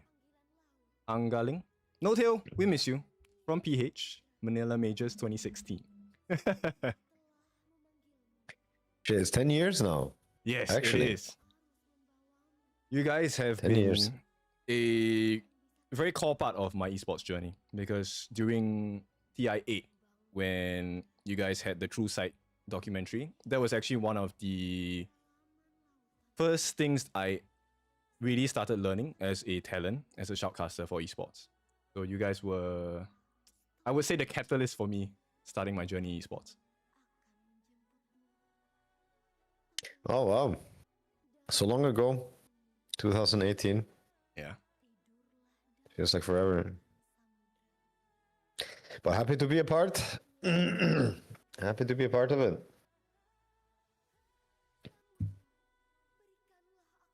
This character reminds me of Mirana. But she does something with water and whales, I guess. She's like a...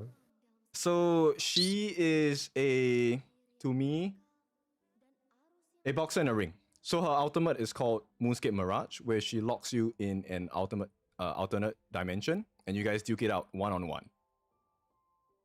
Oh, really? She forces a one-on-one? Yes, forces a one-on-one, and it's an unfair fight because in that space, she gains 50% damage reduction. So, yeah. Not a nice place to be. Wow. Well, how does that work? Like, does she have any way... Do people have any way to dodge it? To, like, make it hard for her to hit it? Or is it... is there, like, a counter to it? Yes. So there are two variations you can try. The first one is to actually... so she'll actually send a link over to your body. So she'll try and leash you. If you get out of that leash duration within 1.5 seconds, she will not be able to capture you into her space. The other one is to purify yourself or cleanse yourself. So only a few skills or abilities will be able to do that. She's currently one of the meta heroes. Can you buy that? Can you buy cleanse? No, it is specific skill sets. Okay. Okay.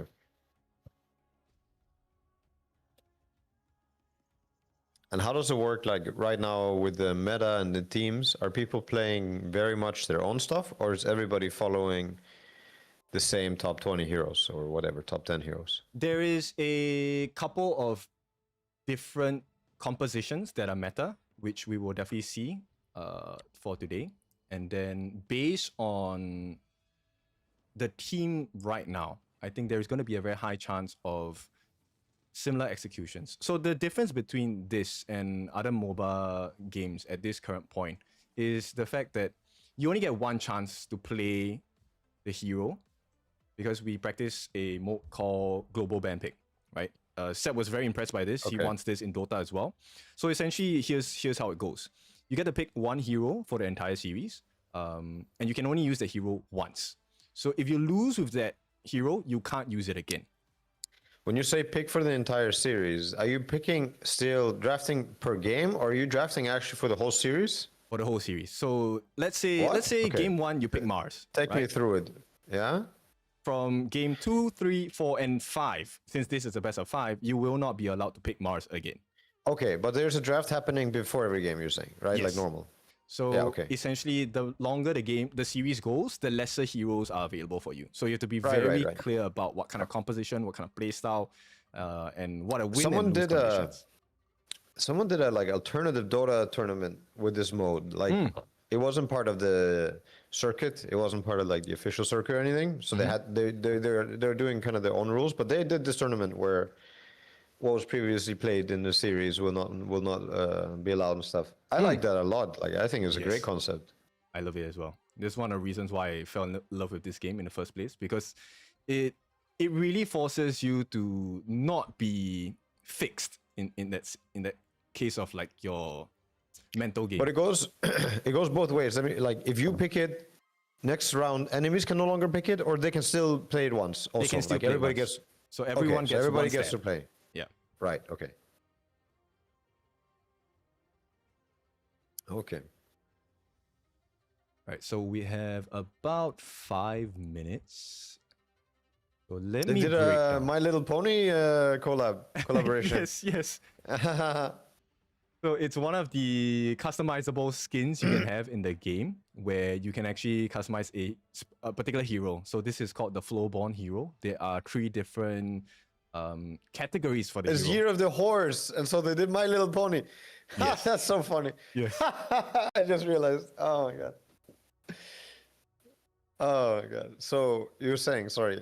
Okay, so let's run through the story of OG against Bigatron, right? So for everyone that is on all the different platforms, welcome once again to IKL. This is the Indonesia Kings League. This is one of the 4 running professional leagues happening in HOK for the mid-year. That's the prize. If you win and be the champion of your relevant professional leagues, you will be invited to take part in one of the biggest competitions in Honor of Kings in the mid-year, which is the Honor of Kings World Cup. Prize pool of $3 million USD. It's going to be a big one.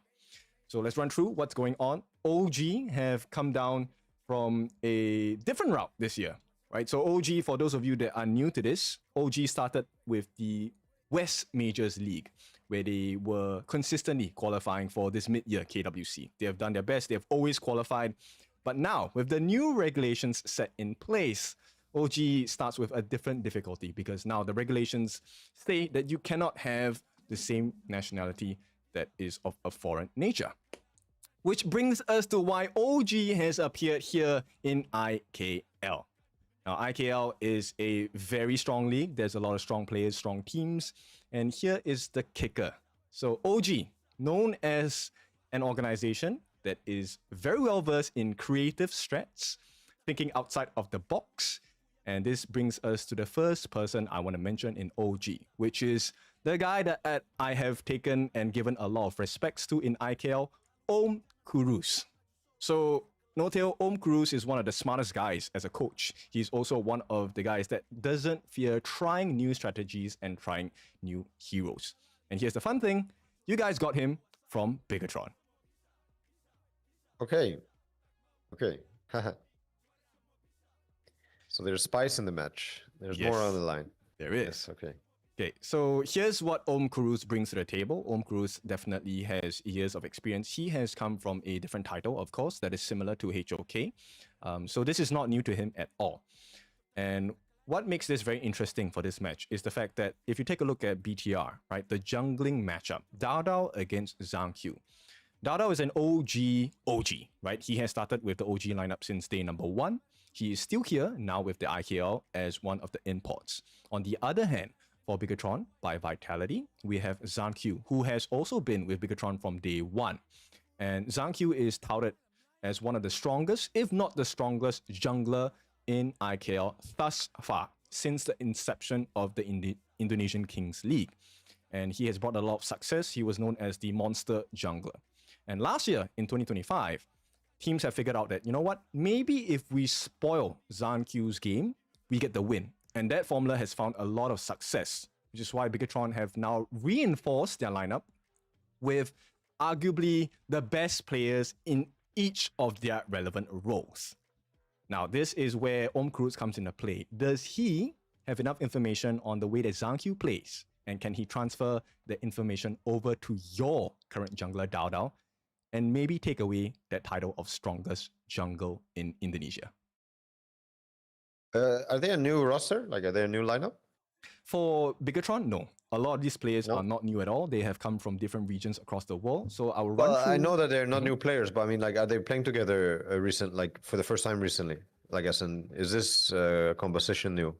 I would say not too new. Still new to a certain extent. So our first major event of the year, which was the Invitationals Season 4, they have come together. They have performed in that competition, which was about a month and a half ago. So this composition, Bao is in the Clash lane, Zhang Q in the jungle, Genmith in the mid, Lanfeng in the farm, and Fala in the roam. They have done decently well. They've taken games off of the number 1 team or number 1 region from Malaysia. So they are definitely a strong force to contend with. Okay. Who would you say is favorite in this matchup? Players or team? Between us and them.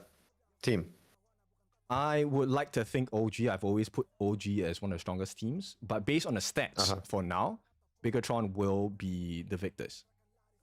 Oh, based on stats? Yes. They're okay. Why? Because they're on a hot streak? They're winning recently? So Lanfeng, your farm laner on the side of Bigatron, has found a lot of success with his previous organization, which is why he was bought over towards the side of Bigatron. In terms of numbers for jungling objectives, right? Getting the steals, getting the kills, definitely it is going to be 50-50 on par between Zhang Q as well as Dao, because it's hard to compare because they came from different regions. But in their respective regions, they were known as one of the top, if not the top, of their respective roles.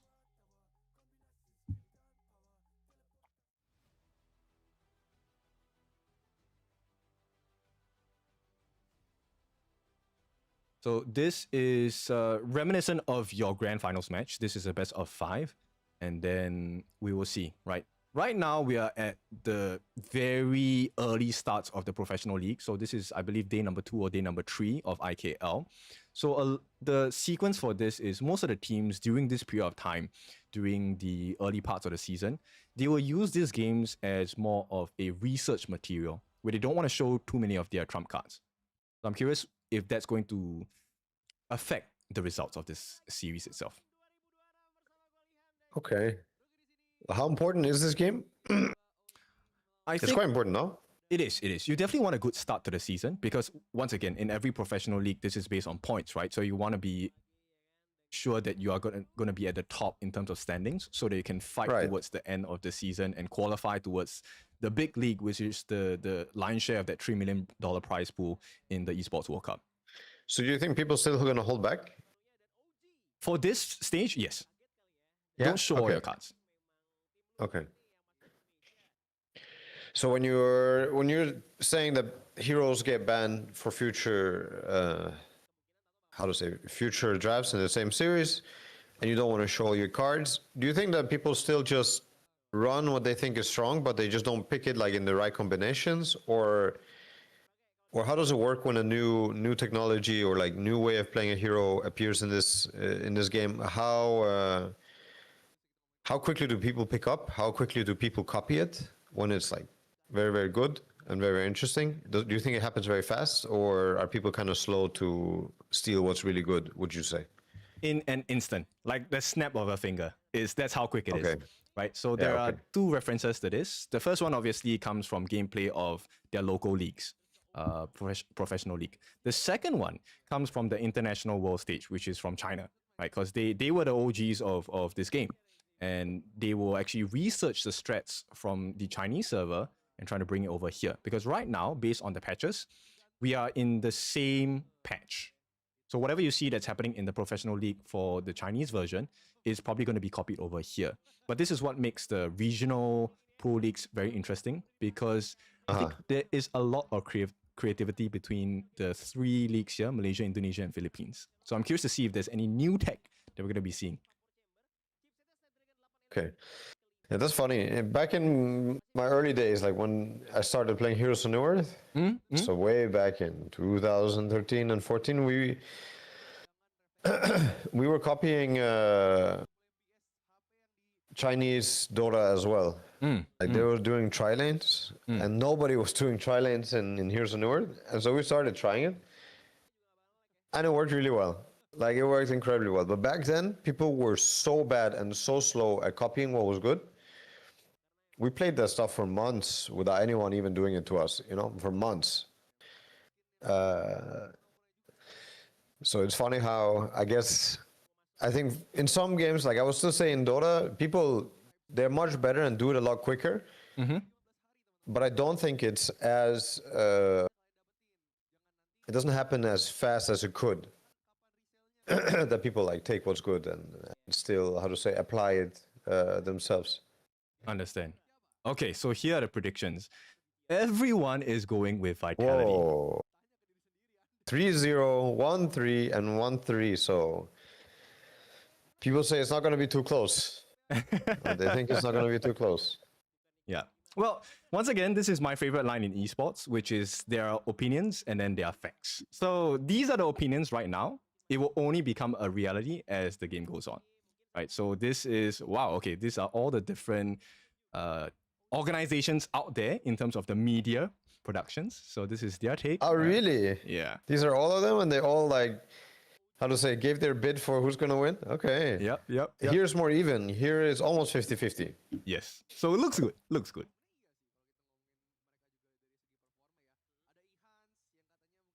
So the thing here for me, I think the decider in this game comes down to two roles or two lanes. And that's going to be decided by the clash laner, which is the solo laner, and the jungler, right? Because these two roles determine the pacing of the game, how fast you rotate. And in the team fights, if you have an advantage, the jungler or the clash laner will be the one that changes the big fights. Okay.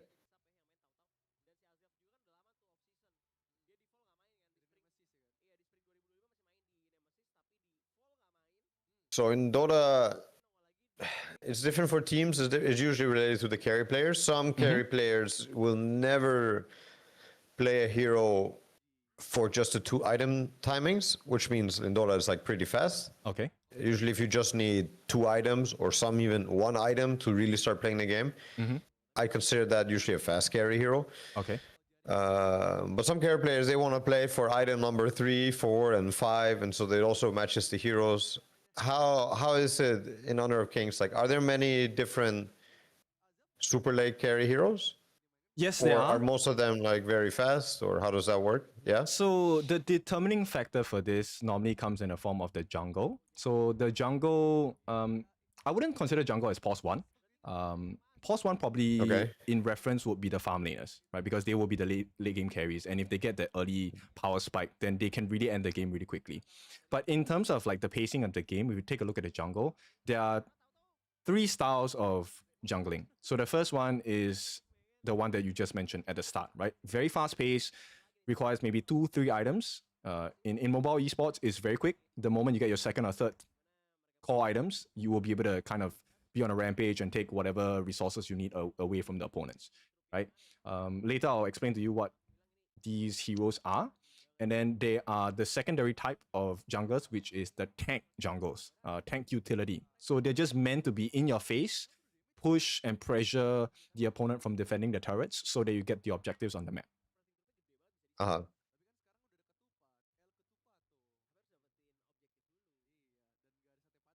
Would you? And how big is this jungle in this game? And is there only one hero allowed to kind of farm it? Like in League of Legends, there's usually also one hero from each team that just is the one to hit the neutrals for a long time. Is it the same in Honor of Kings that only one hero is kind of hitting neutrals? Okay, for a while? It used to be like that in the early stages of Honor of Kings. Right now, it's different. So the way that it works, in the early parts of the game, some teams practice, okay, jungle gets everything in the jungle camps, right? And then they hope that by using this strategy, the jungler will have, number one, a level advantage, number two, a gold advantage, which means they have the itemization advantage. They can then take big fights solo, right? 1v2, 1v3, doesn't matter. Some teams prioritize a different strategy, which is in the early parts of the game, I'm going to give jungle most of the farm. But the moment we have like a 2,000 gold advantage, 3,000 gold advantage, let's give it to the farm instead. My actual pause one. And then the two of them just run rampant. Okay. So the jungler is kind of, you would say, position 1/2, or transitions into position 2 in Honor of Kings. That's usually how it is. Okay. Yes. And the solo laner, the mid laner, is maybe more equivalent to the +3 in Dota. Like he has to always be in the fight, and he has to. Is it more like be more utility? Cannot be so greedy. Less greedy. They don't require as much gold. This also depends on the hero pick. But mid lane definitely is a very important resource in terms of rotation. So what teams like to do is to make sure that the mid lane is cleared ASAP. Because once that mid lane is cleared, you have the option to go for your initial rotations. So I explained to you why different rotations net different results and which one benefits them more. So in this game, it's more about making positive trades, because I've worked with coaching staff as well. And the number one advice they always give to all professional players is to have this understanding that you cannot have everything. You have to give something up. There needs to be an exchange.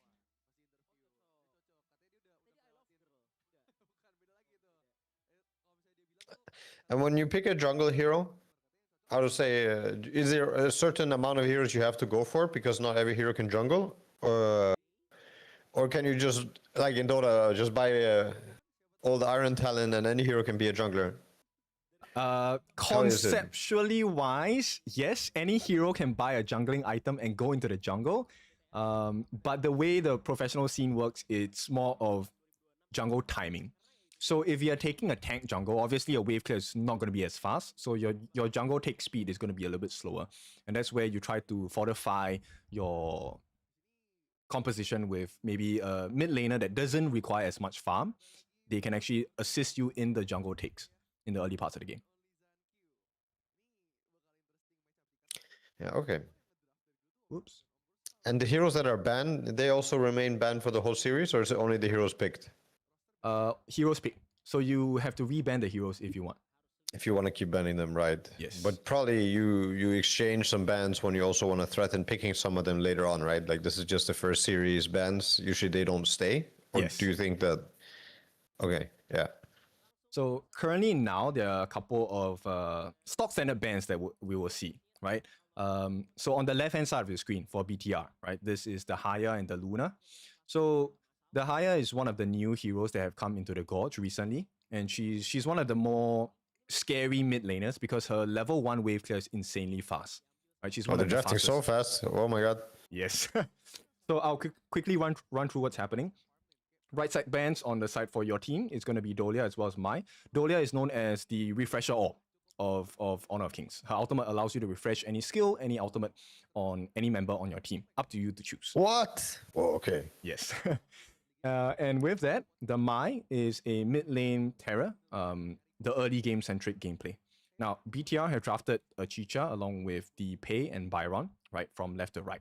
Chicha is one of the heroes that require a lot of farm, and she's very strong in the early game if she gets her stacks off. So the higher her stacks, the more ability she unlocks, and she will be able to use a variety of skills, up to 10, I believe, on all of her opponents. So okay. Bigatron has a very early game-centric draft in the jungle. The Pei, the Tigress that Zhang has in his hands now, is one of the fastest junglers in the game. Very mobile as well. Can switch between melee and range form. Okay, Gen Myth, who has taken the Byron. This is the Clash solo laner, and he is a great combination with the Pei because they are able to get first bloods really quickly and really easily, which is why your team has picked up a Ukyo Tachibana, the one with the blue hair. He operates the same as Zhang Q's win condition. Huge burst, high mobility. Why are they drafting left to right to left and left to right, like in order? And we can see who already has a hero. Is this how drafting works? Like, yes.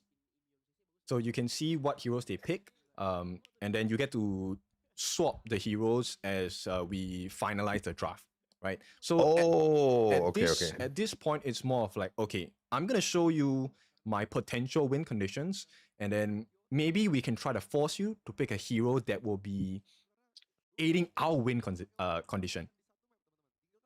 Right. Okay, that's cool. That happens a lot in Dota also. So it's really like a mental chess game. And I like this part because this is the part where the brains matter a lot, right? And this is where I feel Cruz really shines as a coach, because some coaches, it's very clear cut. From pick number one, you know, okay, this is the kind of composition they're going for. The win conditions are, as long as our tank gets to tank, we will get the damage in from the backlines, right? But for Cruz, he likes to leave this last pick as like the fog of war. You don't know what's coming sometimes.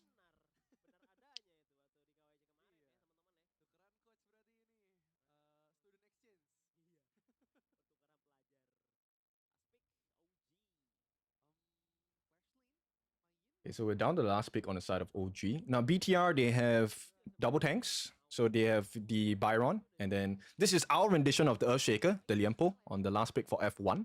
He's going to be in the roam position. So if you don't have the gold advantage, no hero in the game is able to one-shot or burst the Earthshaker down. That is the strength of the Liempo pick for the side of Bigatron. And he's Earthshaker because he has something like Echo Slam? He has a spell similar to Echo Slam? Yes, like an Echo Slam. So it's 3 strikes. Each jump gives 1 disruption. And then the final jump slams the floor. Everyone gets knocked up in the air. And he's CC immune during that period.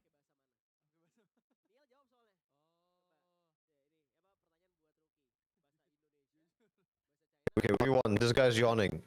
He's not ready for this. So we have something in Honor of Kings. A lot of players actually take little naps during the draft and pick phase to kind of reset and you know, take a deep breath, calm the system down. So what are these abilities? These are like pre-picked abilities for the game. So they get to choose. You can pick that These are common spells. The typical cooldowns for this will range between 90 seconds to 120 seconds. So the ideal situation, as we talk about, this is like resource trading, right? About getting positive trades. So after the 2-minute mark, if any member of any team uses that yellow skill, which is called Flash, which is essentially like the Blink Dagger. Okay. During Flash like in League, right? Yes. It's the same. So when the actual big objective happens, this comes out at the 4-minute mark, which is the choice between a Tyrant, the yellow form of the neutral objective on the bottom, the right-hand side of the screen in the minimap, or you can take the Overlord, which is the purple objective on the left-hand side of the minimap. So 4 minutes is where you want to actually have a fight. Dual laning mid. We're dual laning mid or what? This is mid lane, no? Yes, this is mid lane. Is this normal? So this is the jungler with the mid laner, and they start first lane like this? Yes. So this is one of the ways that you can increase the farm, because in this game, are they swapping lanes? Shankyu was not the jungler. Shankyu is the jungler. So he was the jungler. Okay, so he just passed by. Okay. So the way that they it was F1 who ran by. I'm sorry, I'm trying to keep up with like the guys running to their lanes. Oh, good. So in this game, it's slightly different from the traditional MOBA. You actually get to share gold in this game, even if you don't get the last hits, as long as you stay within range of the EXP gain. And no denies, right? Like no denies. There are no creep denies. Yeah. And how does it work when you kill a neutral? Is it the guy who gets lasted? He gets 100%? Yes. And then if your teammate is close by, they get a small percentage of that as well. So the way that you want to maximize your growth earnings in the gold accumulation in Honor of Kings is to get as many people in that spot so that you can maximize the amount of gold that you get, right? Because the minions are a fixed You're resource. getting bonus gold. Yes, bonus right, gold. you're getting bonus. Right, okay. So if you take a look at the left-hand side of the screen now, that's what your team has done is they've taken a space sprite. So that's one of the neutrals. It unlocks a teleportation portal, which allows you to TP anywhere on the map that is that has towers or minions. Okay, so you kind of get a teleport scroll or boost of travel. Yeah, Total BOT. equivalent. Yeah. Yes, yes.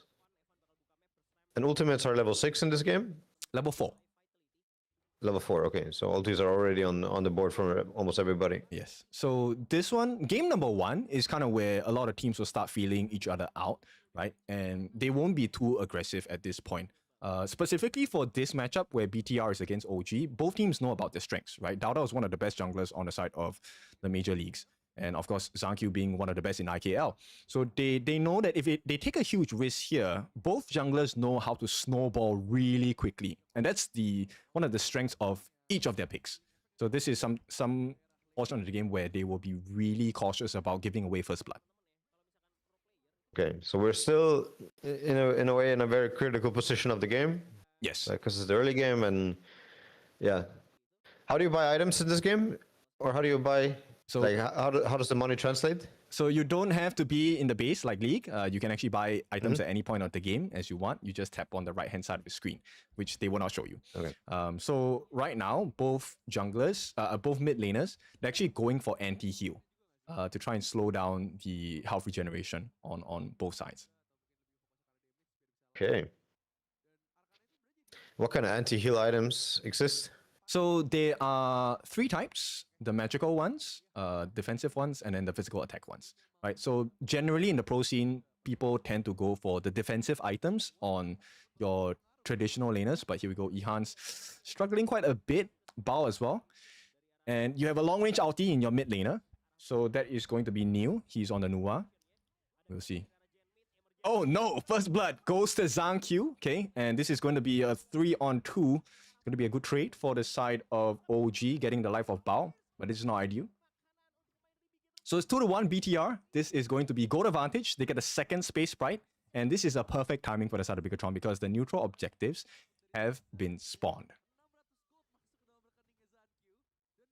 What happens when you kill this boss? You get a buff. So you get lightning strikes on a randomized basis for all your skills and auto attacks. And you also get increased movement speed when the enhanced versions come out. So essentially what this means is you have good teamfight ability, you have faster wave clear ability as well for all members. Okay. Oh, wow. Crazy buffs. How long does it last for? The buffs in this game? 90 seconds for this one. So BTR are left with about 60 seconds at this point. Right. So it's that strong we want to dodge them, you'd say? Right now, it's about trying your best to make sure you secure your own resources because BTR wants to fight you now, right? They will invite you for a fight every single time and they will try to steal your resources. And this is something... So you're trying to dodge the fight? As best as you can. Or you try to sneak a kill if you can. What about this other neutral that just spawned, the big boss on the top? So pre-10 minutes, which is where the shadow variants or the enhanced versions will come out, people normally ignore this because it doesn't provide that much value at this point, right? If you take that Overlord, it transforms your 3 minions or whatever minions you have into vanguards, which are dragons, which naturally clear the lanes. They have an advantage against the minion. Push. Yes. But you get like maybe one strike on the turrets. That's about it. So the value isn't that big in comparison to having the Tyrant buff, because Tyrant buff means you potentially, not only do you get faster wave clear, you potentially can win the team fights, which means you then have the ability to take turrets in this game. And right now I see that they are accumulating a bit more and more of a lead. Like right now it's 3.1k. Keeps growing, now it's 3.3. Oh. Yep, unfortunate. And this is what having a good goal lead gets you, right? So you have the ability to dive on a tower. So now F1 is one of the big lose conditions for the side of OG, right? So whenever F1 dives and you don't get enough damage on him, he's able to disrupt your combinations, jump into your backline, expose your lineup.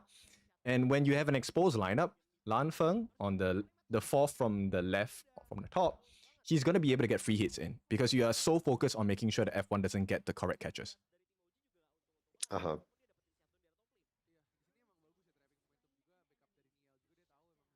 Okay, there's a nice shutdown. So you recover a bit of gold back into your jungler.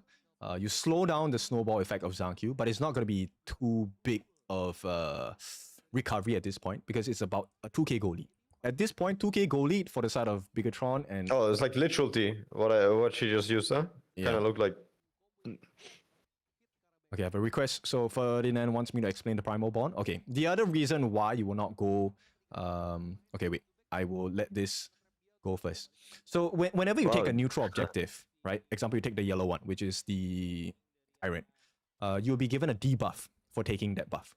So the corresponding neutral objective will deal 50% more damage to you, and you will deal 50% less damage to the other neutral objective.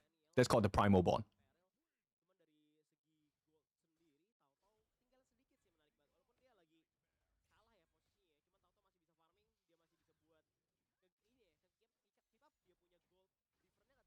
So this T1 is gone. I don't think there's any way they can kind of recover. We're this. fighting it though, it looks like, but... Okay, so this is something that you see a lot of professional teams execute. So this is something that I like in Honor of Kings, right? So when you have the wave in your favor, what teams like to do is they set up fights, but they don't finish it. And what that forces you into is that you have to take the fight. Because if you don't, they're going to overdive, they're going to take more turrets. And if you do take the fight, you're leaving the minion wave to do their job, which is to take turrets away. So right now, OG is in a very sticky situation because number one, they can't burst anyone on the side of BTR because F1 is in their faces. And they're losing map control because right now, the minions unlock backdoor protection against your T2s. So OG is in a bad spot right now. That's a 5k gold difference. I see. The towers, they give a lot of gold in this game? Significant, probably about 300 to 400 in terms of gold advantage. Wow, this guy takes no damage. Yeah, exactly. That guy takes no damage. Yeah, so essentially they're just tickling him, right? So F1 is doing a couple of things just by being here. Number one is giving information. We're hoping that he's gonna run into us? Okay, I see. Right now, they shouldn't take F1 because it will take a lot of resources to take F1 off of the game. And those skills can be put to better use by taking players like Lan Feng or maybe Zhang Q. Right. So right now our comeback condition is what? That the enemy overdive, we get the good picks, yes. We find the right targets. Yes. Yeah. And in about 20 seconds, here comes the second potential win condition, which is the shadow variants. So shadow variants of the Overlord and the Tyrant offer different benefits. So right now, the ideal objective for the side of Bigatron or OG is to be able to take that purple objective on the right-hand side of the map. Because after 10 minutes, when the shadow variants unlock, you're able to clear one wave of minions for free with the summoning of the Shadow Overlord. That relieves map pressure. That also gives you a chance to work on the other lanes across the map.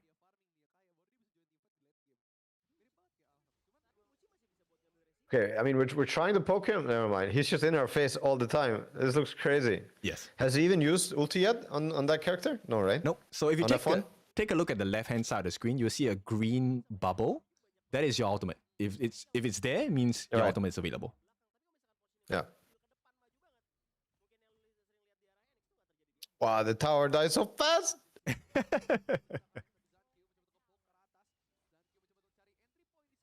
Right. So somebody click glyph. Oh my goodness. Oh, he's backdooring. Yeah, and this is with backdoor protection, by the way. So this is a very scary, scary draft.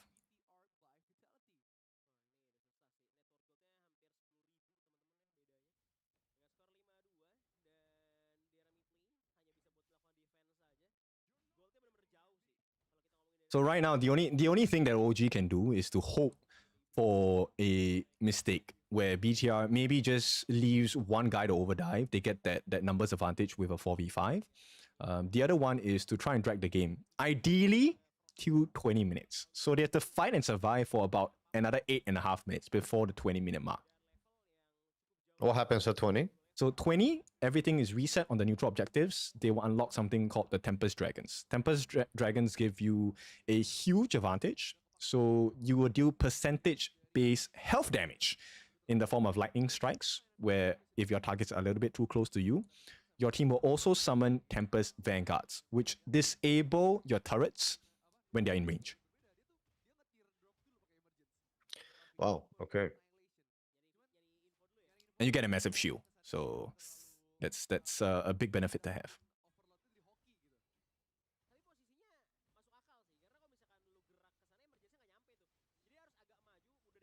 That's gone. Ooh, cooked.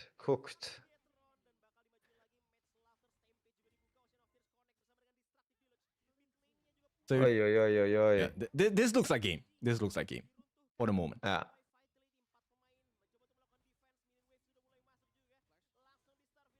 They can't do it. It's too tanky. Wow, he gets a shield that's like over half his HP. Is that's an ability or that's an item? That's a ability and items, both. Well, it can give you a shield. Okay. So this is great, right? You have picked big picks, you get the win. So this is ideal for the start of Bigatron. But this is game number 1, right? As you know it, in a best of 5, game number 1, that's great to have. It's not the end of the world. Yeah. I mean, in a best of 5, you have to win 3 games anyway, right? Yes. And if it's a system where, how to say, you're rewarded by diversity, I think it's a cool system, you know, because it also, I think it will promote more. It obviously promotes more creativity, right? Because you're forced to expand. But I also think it really rewards, how to say, in a way, strategizing, right? Like MOBA to me is so much about strategizing. I don't like when things are on too much of a script or too much of a meta. So I think when you're doing, I mean, especially because I guess best of 5s are very possible in Honor of Kings because the games are overall a bit shorter. Because if you did it in Dota, like every time it will be up to 5 hours, right? Yeah. If it goes to 5 games. Plus, yeah. But yeah, the mode of drafting I quite enjoy. I really wish they would do this in Dota also. Okay, so that's one particular function of HOK that I think everyone loves. I think both you and Seb have already expressed that. Here's something else that I think makes a lot of sense for you guys, and you guys will fall in love with that as well. So we have something called the King's Moment. Okay, so this is for every team, every player. I will just do 2, right? So the first one is called the pentakill, right? So if you get 5 kills in a row for a singular player, the player that achieves a pentakill gets 500 USD, and everyone else on the team gets 100 USD as a prize. That's the first benefit in the game. The second one is if the game goes to 20 minutes and post 20 minutes and the Tempest Dragon appears, if you get a crucial kill theft, meaning you steal away the Tempest from the opponent, the player Like you last hit it? Yeah, you last hit it. The member that stole it also gets 500 USD, and the rest of your members get 100 USD as well. Okay, that's fun. It's only for this tournament? For all tournaments in Honor of Kings. Oh, really? Yes. Okay, damn. And we never had, I guess, something like that in Dota. We only had like ESL used to do MEPs, and those guys could win a car. I remember for some tournaments they'd actually like get the money for they could choose between the money or the car. I think nobody actually went for the car. I'm not really sure. Maybe one person did.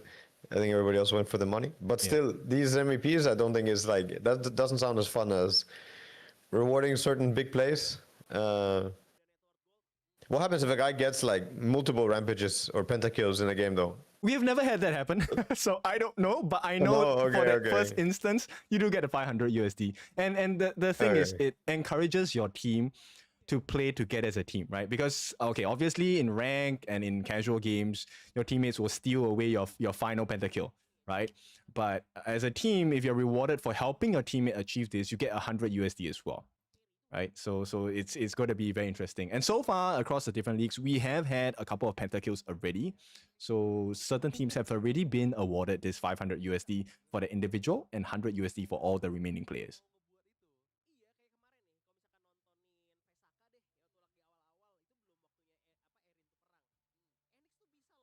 So at this point, we are in best of fives. As we move on to the final stages of the season, it will become best of sevens. And best of sevens unlock the potential called the ultimate battle. So ultimate battle happens when the scoreline becomes 3-3, yeah, and we want to have a tiebreaker. So, you know, we talked about the global ban pick. So as the series goes on, you have lesser and lesser heroes, right? But if you unlock the ultimate battle, here's where it gets interesting. We'll reset the entire band roster. You get to pick any hero you want. But here's the catch. You don't know what your opponent is picking. So there is a chance you will have a mirror matchup. And there's a chance you might get heroes that you might not expect to come out in that final game. And winner takes all. Oh, you can have the same hero on both teams. Yeah, so it's like a casual game. You're just picking blind. Yes. Yeah, you're picking blind. And that actually sounds hilarious too. I've never tried that in Dota, like having a mirror matchup between heroes. Yeah, but yeah. honestly, it sounds like it could be hella fun. You know, Silencer, right? Yeah. The hero. I'm just imagining a game with 2 Silencers in it. Yes, it's gonna be insane. Oh, that's funny.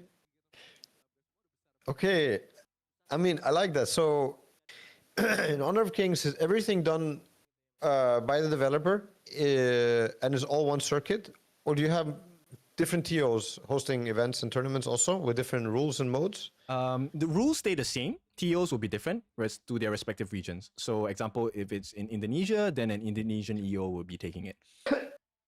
Then, like the big international stages like KWC, that one obviously is taken care by, you know, the ESL people who are handling that. Okay.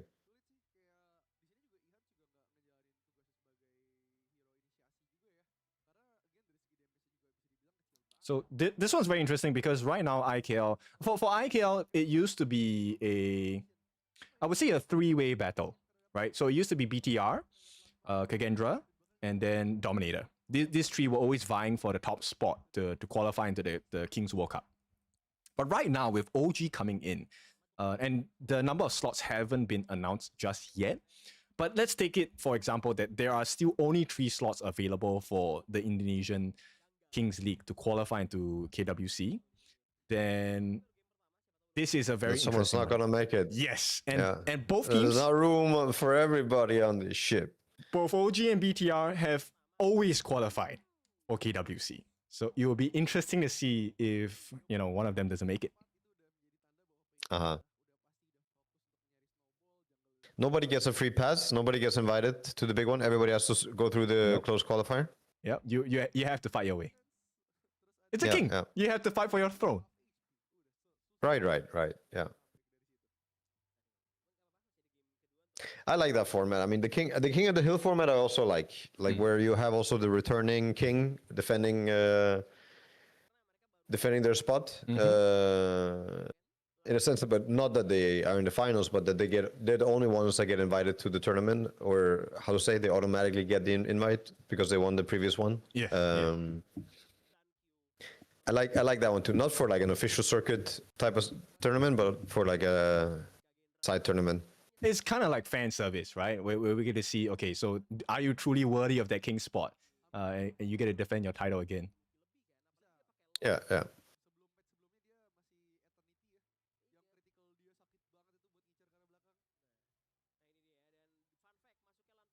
So one guy in my chat says mirror match Enigma. I know, right? Like imagine that stuff. That sounds hilarious. Like just the entire team is black hole, but on both sides, like if each Enigma catches the enemy team, like that could look hilarious. Something I'd never seen in Dota, never thought about seeing, but it could be a fun game mode. Like in our game, if we go to the 5th game, that we do the same. Like you blind pick your entire lineup.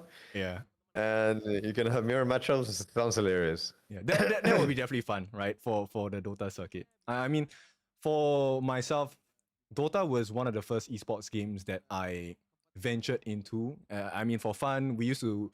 Yeah, I don't think it's a good idea, but anyway, we used to skip school to go and play Dota in the LAN internet cafes, And then that was our bonding as kids. And then, you know, when the first TI came about, that's when the whole esports world started to show its way into our hearts. And it then became a decision for me. It's like, you know what, this looks really interesting. If I can be a part of this, I would love to be part of this.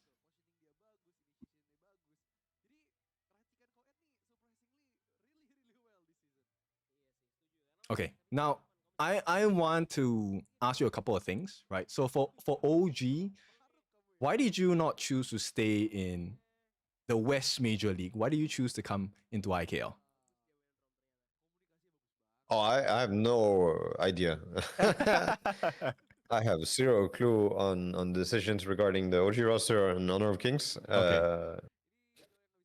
Yeah, how to say? I just watch. I also don't make, I mean, how to say, Seb and me, we never really made decisions about the games we got into. We just made the call to kind of get into the game. And then we only get into a game if we have someone's expertise that we will rely on and how to say, support the ideology.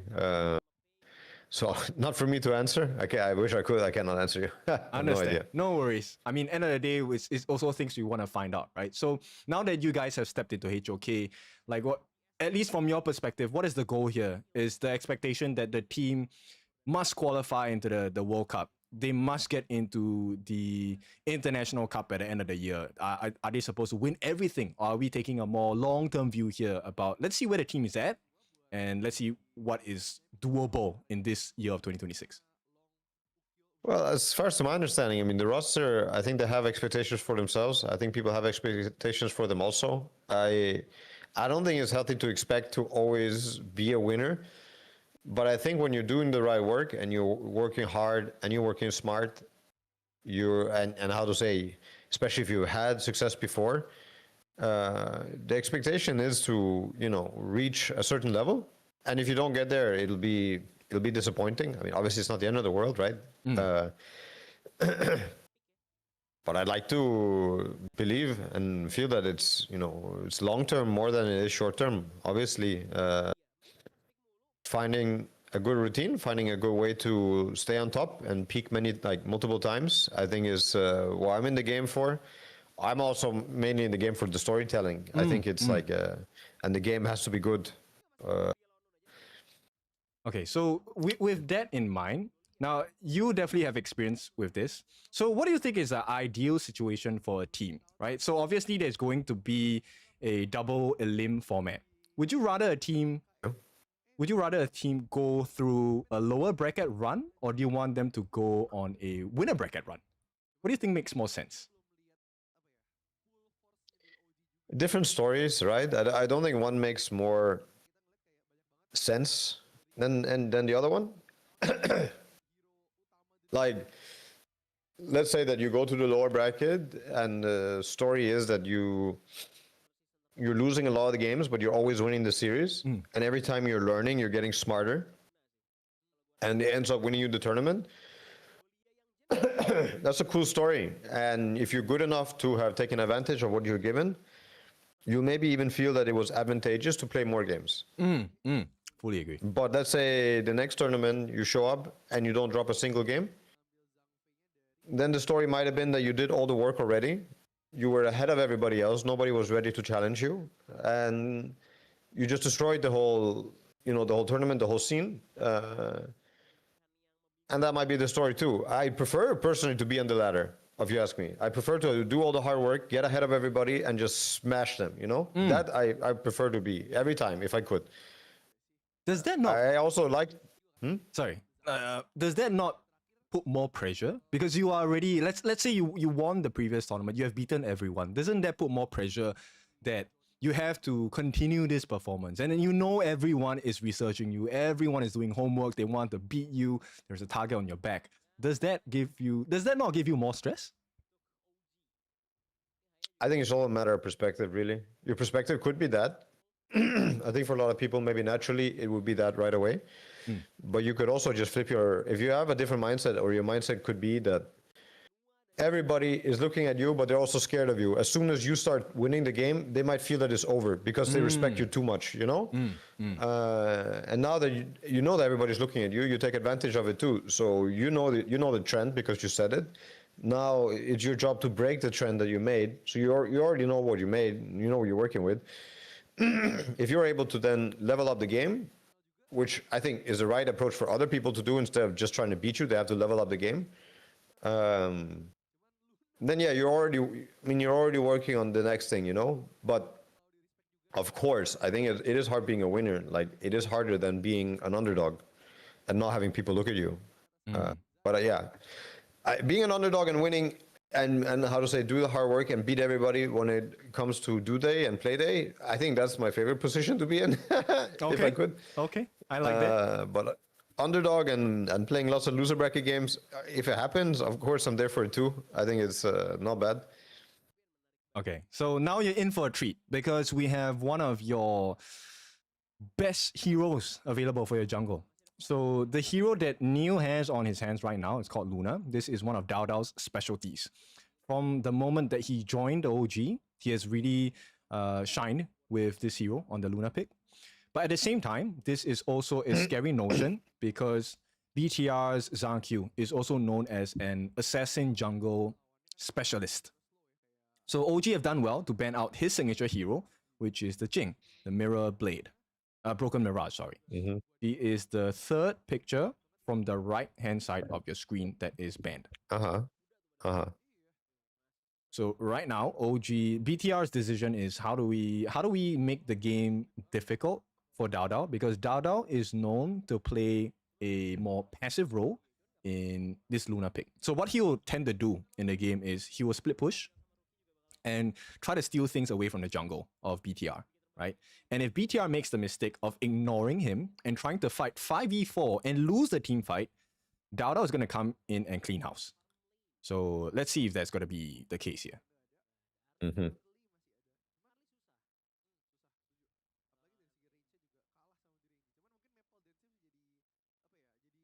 Based on the draft, your initial early game is going to be advantageous for you for OG because the higher is in the mid. She's one of the fastest wave clearers.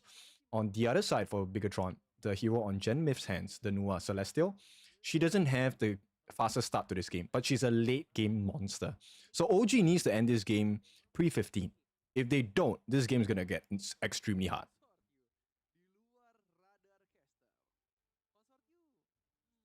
Okay.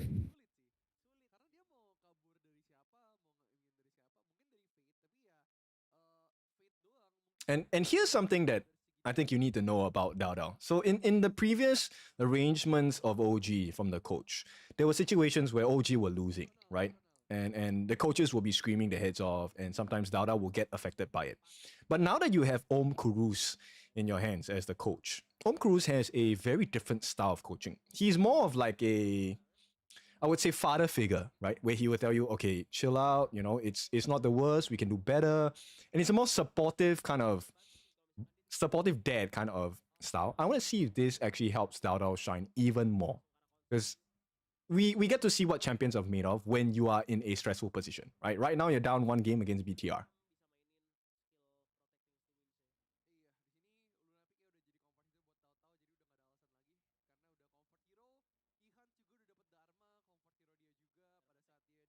And I'll give you the win condition on the side of Bigatron by Vitality. So the jungler that Zhang Qiu has on his hands, he is known as the Objective Taker. So one of the reasons why he's known as the Objective Taker for this hero, the hero is called Featherfoot, which is also known as Fade. So his ultimate, if he catches you in range, once you're down to 1/8 of your health, regardless whether you're a hero, you're a minion, or a neutral objective, he's able to form you into a Jade Seal and instantly execute you. So it some sort of guarantees that you get objectives if you don't get taken out during the team fight. Oh, wow. Okay. And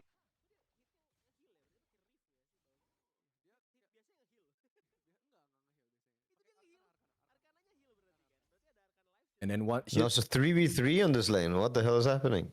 So they want to secure the... Is this all for the creep? Yes, the Firehawk. So the Firehawk only spawns once in the game. So if you get it, you get the gold advantage, you get the EXP advantage. You miss it, there is no more. Here we go, first blood once again, Oh, no.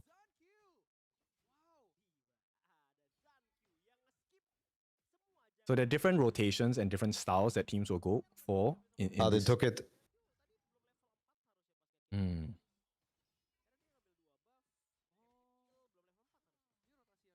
So once again, this is a repeat. Zhang gets the first blood. So he's going to have a goal advantage in this game. And we'll see if this is going to be of benefit. This is how they got the kill. Pause the flash. And Zhang is able to reach very far distances with his first and second skill. So his second skill allows him to leap onto the walls of the game. And then his first skill enables him to jump down, get a stun and a knockup. And damage as well. Hi, Sauli.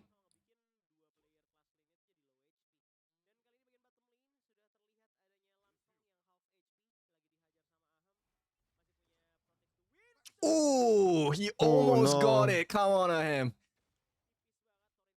Oh, is he in trouble? No. He's fine. He's fine.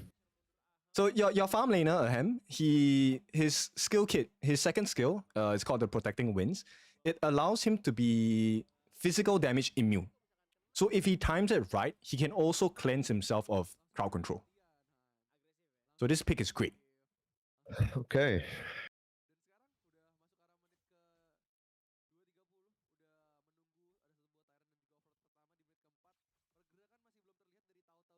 So what's ideal for your team right now for OG is if the roam, your roam 663, as well as your Clash laner Ehans, if they're consistently able to get the pokes and force them into a corner, then it will be beneficial. Uh-oh. Here we go. No, they're fine. They're fine. Copium? No copium? No, they're fine. No copium. Yeah, they're fine.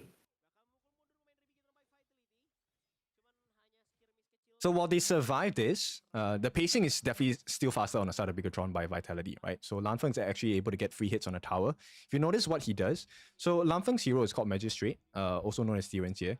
One of his passive that is available for him is every fourth hit on his cards that he throws out, it will be of a longer range, and you're able to poke the tower from afar without being hit. Oh, are we catching? Not yet. Not yet. Okay, so how does it work with vision in this game? How much do you see and how much don't you see?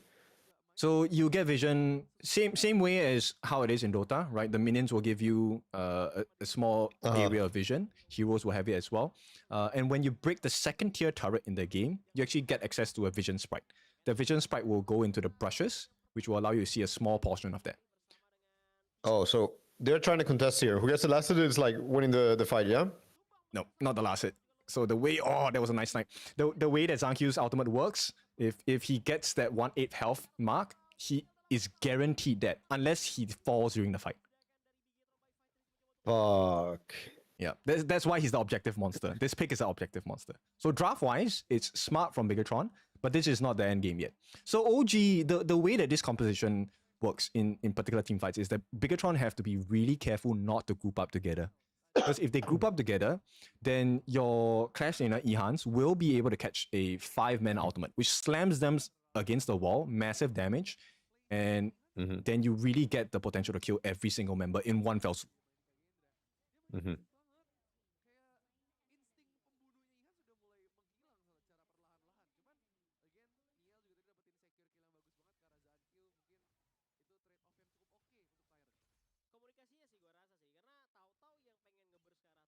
Then the second thing is, let's talk about the buffs in this game, right? So in this game, both Zhang as well as Dao, they need their blue buff constantly in this game because they're very heavy mana dependent, right? So in this place, one of the things that Bigatron will try to do is to consistently steal away the blue buff away from Dao. And if they're successful in doing so, the game becomes so much harder because Dao can't fight properly anymore.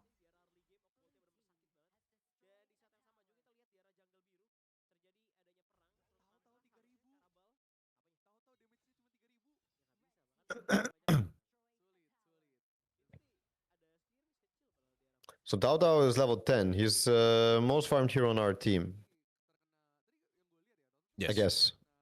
So that is a decent sign in terms of the junglers. So a lot of new players, when they come into the game, they're kind of like, oh, it's jungle versus jungle.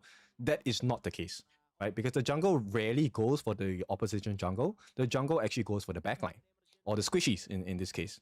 So what you're looking to compare is actually the jungle level versus the mid laner and the farm lane levels here, right? So if Dao Dao has an advantage over Gen Myth, who is the mid laner, and Lam Feng as the farm laner, there is a chance they can turn the fights, right? Because when you take out the mid lane, you take out the farm lane, it restricts the amount of damage and limits the amount of damage that you have. Your mid laner New just got a nice catch with the Moonscape Mirage, having a one-on-one. Oh no, Ihans, he missed. But that's Still nice. though, That's my nice. work. Nope, they lose. Bao is here. No. Oh, Okay, disengage. Dao Dao Dada needs to getting get up. very low. Are we able to reset now? Okay, beautiful, beautiful disengage. So this is a trait that you will only start to see at this year of HOK. So in the past, right, 2024, 2025, what a lot of teams made in terms of mistakes was they always felt that they had to commit to the team fight. And that was one of the reasons why a lot of teams lost in the major moments, right? One of the things that is very important in this game is restraint and understanding whether this fight is worth to end or not. So in most of the professional leagues, the higher tier teams, they know exactly when to disengage. And they're using fights as a resource trading tool, right? Some fights are just meant to hold you in place so that the minions can get their job done, which is to take turrets, which is what's happening on the top side of the map now. Right. So OG have done well to recover. Right now, they've closed their goal gap. It's about, what, 500,000 at this point. And if this keeps on, then OG has a chance to come back, right? Because Luna, Dao Dao's specialty, is one of the heroes that's really hard to catch as well. She's very mobile. And if she gets multi-man catches, similar to what your Clash laner offers, it could be a beautiful team fight for them. I know the lightning dragon is alive again. Lightning lizard. Yeah, the Tyrant, they do Looks get like it. this time we secure it. Yes. Okay. But the jungler was nowhere to be found, right? And this is one. What is all the stuff on the ground? Katupats. So this is the current patch in this game where if you get a neutral objective, get the Katupats. Can they survive? Nice slam. They just need to finish the job. Where is the backlines? They can't do it. We're missing heroes. Yeah, that was a nice attempt in recovery though. So what your Clash laner did there, where he slammed them against the wall, that's exactly what you want to happen. But that only sets up part of the fight. You need someone else to deal the damage, which Ahem, which is your farm laner, the marksman, he needs to be in the fight to make sure that he deals the damage here.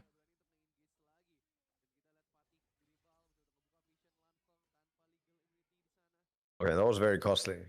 It was. Terms of gold. So this is where the little things really matter, right? When you take a team fight, which is why the restraint is so important, right? Understanding when is a good team fight. 663, this is not a safe base to be. So right now, example, OG, prime position to be able to take the fights, but they need to make sure they have all their resources together. Because if you take a look at the composition on the side of OG, right? They have a lot of stuns. They have stuns from 663, they have stuns from Ihan, they have stuns from Ahem, they have also stuns from Dao Dao. So that's 4 stuns in a team fight, which essentially soft guarantees a takedown if you time it right. Okay, 10-minute mark. These are the boss shadow. spawns again. Yep, shadow variants. Enhance. So a slightly different mindset here. The reason why Bigatron goes for this one is because not only do they get the extra fighting power in team fights, this also serves as a secondary deterrence for OG. Because OG would say, okay, you know what? You have the debuff now, right? The Overlord deals 50% more damage to you. You guys deal 50% lesser damage. But because Bigatron now has a buff where they have stronger teamfight ability, OG cannot touch that Shadow Overlord without risking a big fight.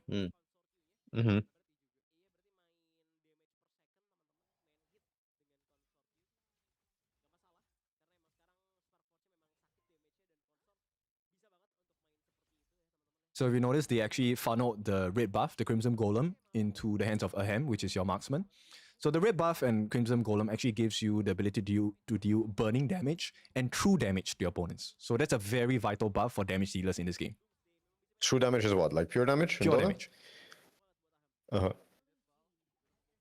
So that's why both the marksmen have it. Lanfeng obviously with the red, and then Ahem with the red as well. So right now, it's all about a setup. right? The different teams need to have the perfect setup. They're trying to burst down F1. Oh, we get a jump. Okay, nice catch. Neo, your mid laner has caught them. But what OG was actually hoping for was that the fact that the main... 1-on-1 somewhere else. This is just 1v1, but nothing. He's not winning this. Yeah. Setup. Okay, maybe they get the kill. They're putting a lot of resource on F1. Okay, they got F1 down. That's one tank down. Oh, but we're dying. Ahem. Got caught. 1 HP and laughing. Ah! It's okay. It's okay. It's still okay for now. Ooh, it's a bit difficult. Ihan, can you save the day? Come on, Ihan. Yes. Okay. Come on, beautiful, beautiful. That's great. They had to trade a T2 for that, but at this point, if they position wrongly on the side of Bigatron, look, they're so low. Come on, you have to know that they're doing this now. We're not contesting. Okay. Nope, they can't. We're too late. Too late. Guaranteed.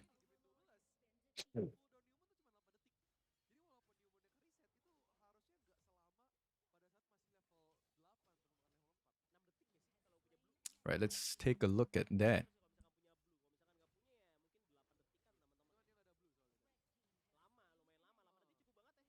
Oh, that was a nice snipe from Jemmif though.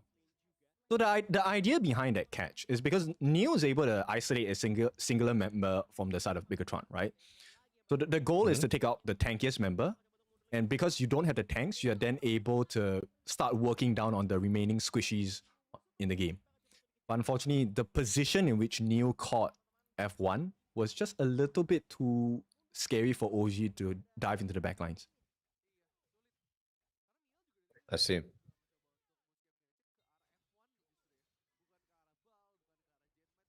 And Bao is the Clash laner for the side of Bigatron. He's a pseudo marksman. If you take a look at the amount of slashes he's doing, he's kind of like an archer, right? But this guy is melting the different members of OG down. They're killing the tower so fast. Oh my goodness. And they're dealing serious damage right now. I can see like when one hero gets caught, it dies really fast. Yes. So both Lanfeng and Bao, they're able to take turrets for free at this point. Okay, Dao Dao. Oh, Dada went in and out. In and out. They need to protect Dao Dao with a follow-up layered stuns. They need to cover for him.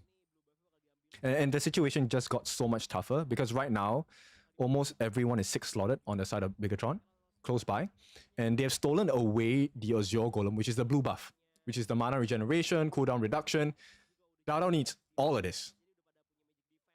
So it's getting so much more difficult for them now.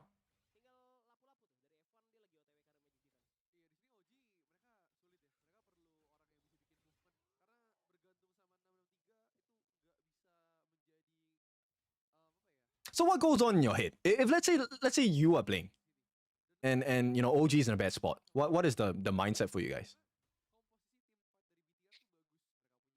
When we're playing Dota, you mean? Yeah. I mean any esports game. Sure.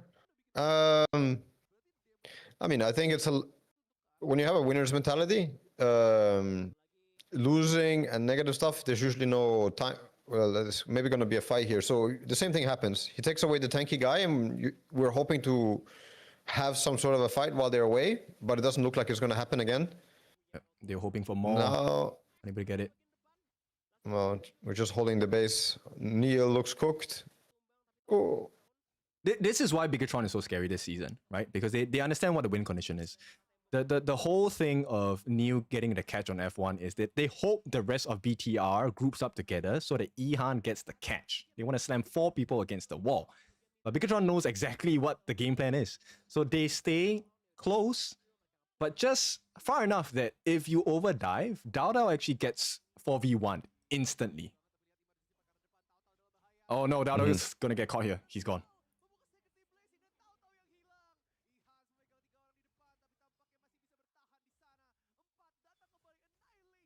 Oh, wow. Well, I guess this game looks cooked. I don't think there's I mean, from my perspective, it doesn't look like OG characters stand a chance here. Probably not. They can delay the game for a little bit, but yeah, it's not gonna be.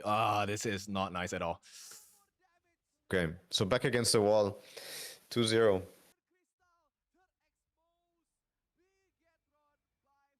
But yeah, back to your question. I mean, I think the mindset, if it's good, you have a winner's mindset. You don't really think about losing. You don't like losers don't ever get to you. They only make you stronger because you're getting smarter every time. You're learning a lot. Also, when the mindset is good, you're learning as much as you can. And if you're good at the game, there's going to be a lot of learning. I think a lot of the time people can struggle. I've struggled with it. Everybody who I think in competition will struggle with it. When you lose, all of a sudden your whole world is about losing. Yes. And the next game you're going to lose, everything is really bad, and it's hard for you to even imagine winning a game, what that's like. So I mean, that's mindset, and it's something you have to, I think, work with, and give a lot of attention if you want to make it better. And I think, yeah, like Seb used to say, winning is just a result of what you do. And I think the truth is also that you can do all the right things, and you can really, like, when you're at a high level, you can have a crazy peak performance, and maybe most years that's going to net you the win, or that result is going to be that you're the best this year and you're going to win this big tournament or the biggest tournament. But maybe there's someone else who did the same shit as you and who's also really fucking good and who worked really fucking hard, and then you play each other, and then it's just, the best team will win. I think that's when it's also nice to see, as a spectator, you see certain tournaments when you have teams who really show up and they play each other. Many times in Dota and TI, it's been like one, maybe two teams who really had their stuff together, like mental-wise, but also Dota-wise, like work-wise. They had a really high professional approach, and like, yeah. And you could see that they were just ahead of everybody else. Okay. Well, back to what you're saying, how do you deal with the mindset, or what do you feel like, what goes through your mind? I mean, it really depends on what state of mind you're in. If you're not in a good one, then all the bad things go through your head. If you're in a good one, no real bad things. You're thinking about the next game. You're thinking about winning. You're thinking about what the enemy just revealed. Or if you're also thinking really clearly, because it's a team sport, maybe one of your guys is not doing so well, and you realize it. And then you kind of work with that too, meaning you don't try to fix it, but you do you do your best given your circumstances, right? Because not everybody can have a good day also.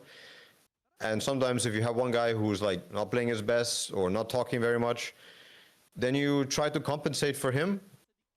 And maybe it's not going to be good enough for you to win, right? But you try your hardest anyway. And that's when the mindset, I think, is very professional and like a winner, like very good. I like that a lot, right? Because if we talk about this specific situation, this is exactly what's happening to your team right now, right? So this is a bad spot to be in. Nobody wants to be here. But then it comes down to, okay, we have tried two different compositions. We've identified what is a potential win condition for the team. It did not pan out the way we see it, right? And I think this is where OG needs to really figure out, okay, we cannot let this negative mindset of like, we can't actually do anything get to their heads, right? There's always something you can do. Yeah. I mean, that is also reality, I'm sure. Like, there's always something you can do. So, and I think that's a good mindset to also have as a competitor and as a professional, that there's always something to do and always something more to do.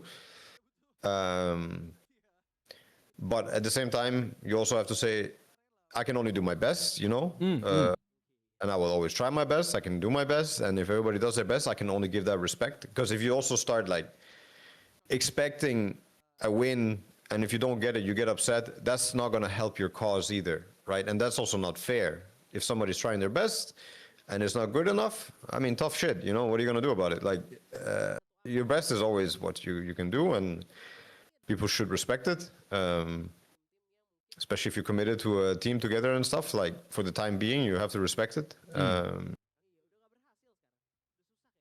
But yeah, I think for a lot of esport teams and a lot of esport people, like competition, there's not a lot of guidance. And for a lot of people, it's their first experience in a competitive environment, a competitive world. And a lot of the time, I think the frustrations and unprofessionalism is allowed to exist. Honor of Kings is not a new game, right? So I'm sure there's also been a lot of growth and a lot of and also because it's maybe a Tencent or Riot game, there's maybe also been a bit of guidance. By staff, managers, coaches, or even Tencent or Riot themselves, like something that has promoted a little bit of, like I said, professionalism. I like this word because I think it encompasses a lot. But yeah, I think a lot of people in esports, they experience like great unprofessionalism, a lot of anger, frustration that just goes wild, like people's emotions that just is always shared. And if it's like that, it's usually not like also going to be a super strong team, mindset wise, performance wise. Fully agree. I think, you know, sometimes I think sometimes people forget how young these guys are. Right, guys and girls alike.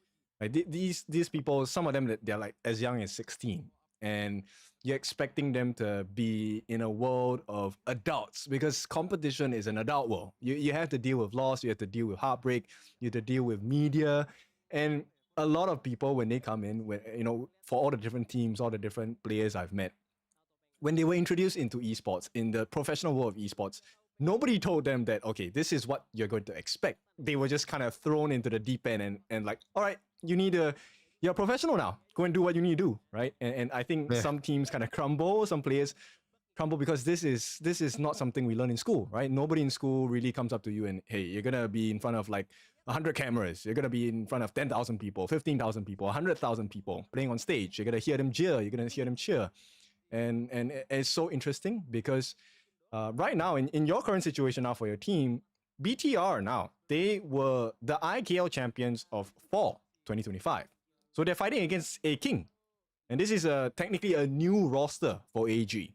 And this is their first showing in the year of 2026. And, you know, first series of the year, they're going up against the past champions of the professional league.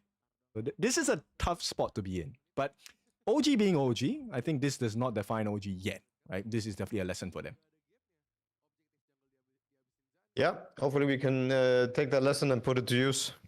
I'm going to go quickly get a drink and go toilet before the next game. Go. Yeah, be right back. Hi, Leafs. Yes, it's 2-0. Unfortunate. We'll see what else they can bring.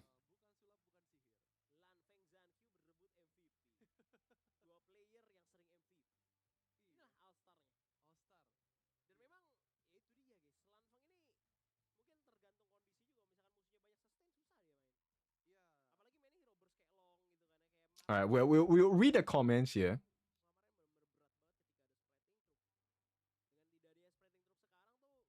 All right, so you guys tell me what you guys want OG to improve on. I feel the synergy isn't there yet for now, right? This is their first series together. Him, I think, based on what he was doing, I mean, he wasn't doing the wrong thing, but the comms on splitting the waves was at the wrong time. The restraint was slightly different from OG this time. So from the difference of 2025 OG and the current OG, Dada was very used to his team understanding when to hold back and pull back, right? Back then, Kerker was very adept at being a problem, and he was willing to give his life. So he will dive into the backlines on the opponent's side, and this allowed the map to be open so that the rest of OG can actually take advantage of the gaps. So this can mean they can get a free split push for T1. This can mean they get a free jungle invasion. And while all of this is happening, Dao has the freedom to solo farm, solo split push, which we have not seen today yet, right? So right now it's more of like, can the rest of the team come together and open space for Dao because Dao needs space. When Dao has an advantage, Dao rarely misses. And this is the difference in the current OG that we see. Okay, we'll take a look at the bans here, or the picks, right? So for OG, they've expanded the Zhang Fei, they've expanded Mozi, so they still have the Lapu Lapu and the Liempo left, right? So Earthshaker and Rifa Datu is still available in terms of like big tank supports. Jungling wise, double assassin picks, right? The pay for the side of Bigatron for Zhang Q, and then the Fade. We have not seen the Jing. I think the Jing is a guaranteed ban. Nobody gives Zhang Q Jing for sure. There's a huge mistake. So what do we go with? Dao Dao has been known for his Ogren. That's one of his signature picks. His pay is pretty scary as well. So do we see the pay pick come? Because Byron is open for OG. I'm back. Welcome back.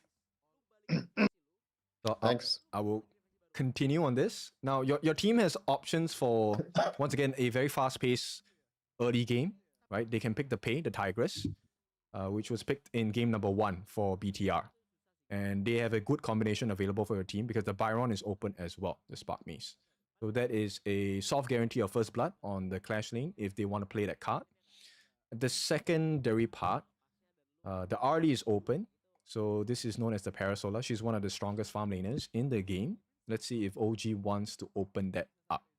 So here are some of the comments. Some people felt that Ahem was a little bit too scared as a farm laner, as a marksman. They needed him to be more aggressive in the team fights. And I agree with that. I think he needs to set the pace because Dauda is very good at working an advantage in the game. But so far, the team has not allowed him to get an advantage at all. Right. So the early game, if you have a stronger early game, it allows more things to happen. Yeah. And You need a compounding effect, right? It's just like getting more and more money. But you need to have the capital first. So no capital, no growth. Yeah, I mean, there's this one fight that I saw in the last game, and again, I don't really fully understand things, but Ahem was in the top lane pushing it out while we were having a fight in mid. And probably, I mean, I know this is a big thing in Dota, and I do believe it's probably a shared concept through all MOBAs, that numbers really matter. Obviously, if you're bringing numbers to a fight, like on paper, you have more spells, you have more heroes, chances are the fight's going to be better the more heroes you bring, right? But if you're bringing like an equal or lesser number, generally fights are going to be harder for you. Sometimes, obviously, like you said it, also game 1, that there are combinations you can do where you can almost 2v5 a certain power spikes. But still, I think cohesion of a good team is always like you're in control of this, right? You're in control when fights happen with certain numbers. You have the information that you need. You're working with Fog of War, but you know where the enemy could be, where they most likely are, and if they're here, it means this and that. Like situational awareness, right? Okay, so here are some comments. Yermi Tai, Ahem is always out of place. He's like always far away when his teammates need him the most. OG, they have kind of held BTR for a bit. I think they can do a lot. Unless they're facing the big 3 in Indonesia. So the big 3 in Indonesia right now, we have Bigatron, we have Kagendra, and we have Dominator. I believe you guys will be facing Dominator next, if I'm not wrong. But here's the thing. So for OG right now, I think what they're struggling with is situational awareness, right?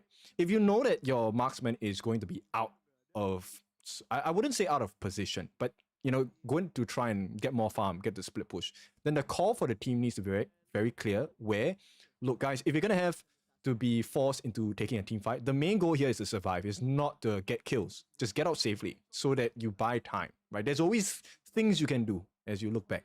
So if OG wants Ahem to go for the split push, they need to disengage from fights. Like the moment they see that someone's coming, they need to stop. Or have a clear understanding what type of fight it is that they want. Like maybe there are conditions that allow them to take a fight. Like if enemy go here or this hero goes to defend, it means that now, okay, we want to look at starting the engagement or keeping them here. Or I mean, in Dota, and I also see it, right, when I'm just watching this game, people are holding areas a lot. Like you're fighting for an area, but sometimes the way you fight for this area is not by advancing, but by holding it in the trees or holding it in the bushes here. And I think that's also like, that's a fine line that you play in these RTS games, right? Because I mean, it's the same thing that happens in StarCraft and in Warcraft, that you're holding part of the map with your heroes, with your characters, and that's it can be very delicate, right? Whether or not you're allowed to do this, whether or not the enemy is allowed to do X, Y, Z. Sometimes in Dota, like we have the big, like right now there's Dream League going on, and the 2 good teams will play each other. And one of the good teams can make the other team look like the biggest noobs, just because, the line is so thin. And sometimes when you're on this line and you're both like trying something that is, you believe is right, but one guy just got whatever. It's very close. The math didn't add up, or he got lucky. Doesn't matter. It just can take over the whole game because sometimes it's very critical, right? Like if you win this moment in the game right here, it just snowballs, escalates. You get objectives, you get more. Now you're 5k ahead. The next fight looks so easy. Definitely. I think that so like in Dota it's like the big swings. 20k goal difference gone in one big team fight. In HOK, obviously the number is not going to be that big, but we're seeing like 6k, 8k goal swings, which are massive in the side of Honor of Kings, right?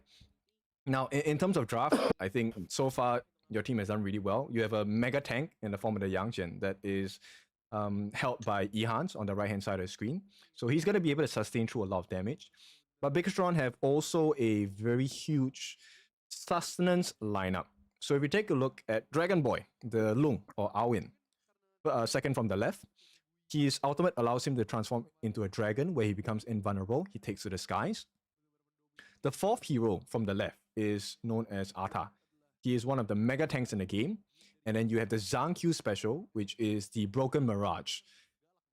This is a Zhang Q special. So the Mirage got through. Yes. You said it was banned. It was banned for 2 games, right? So I'm hoping Om Cruz has something in his cards, like why he allowed this pick, because this is a signature pick from Zhang Q. This is his ultimate trump card. He has rarely lost on this hero.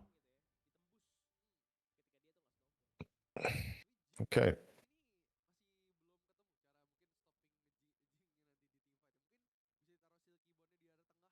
So they have a healer strat, you're saying? Yes. This sustenance is strat. Sustenance strat. So Gen Myth, he's able to heal heroes with his skills as well. So every time he uses a skill, first and second skill, there is a small amount of heal that's given to members that are within his range. If he activates his ultimate, he will heal in a small AoE and deal damage at the same time. Now F1 has his hands on the Dolia. This is your Refresher Orb embodiment. So he's able to refresh, which means they get double heals on the side of Bigatron. Oh, wow. Okay, so how do we bring heroes down this game? What is our answer to killing the like through the heals and stuff like this? Like, what are the things we talk about? So OG to make it happen this game drafted a double style of winning. Okay, so the first one is in form of crowd control. So this is where your roam 663, he's going to play a very important part along with your mid laner Neo, because the two of them offer a lot of CC. If you can CC Zhang Q as well as Lan Feng, you can get the burst damage and kill them off, right? That's the first solution. Second solution that your team has offered comes in the form of Ehans with his pick on the Fatih, the Mighty Conqueror, which is on the top hand side of the map, as well as Ahem. But he got outlaned, right? I think he just got sent back to base. Yeah, for now. Something bad happened. Yeah. So in the early game, it's a little bit more difficult because when you reach the mid game and the late game, the sustain by Ahem along with Ehans on their individual picks is going to be massive. So this is a game of attrition at this point. Whose health bar drops first? By the way, do you have the last hit creeps to get the gold in this game? You don't have to. You get Creeps more if you last hit. But yeah, so last hit is important, but not the... Okay, no, I'm not allowed to say that. You have to last it. I think, yeah, as a professional, you have to last it. Right.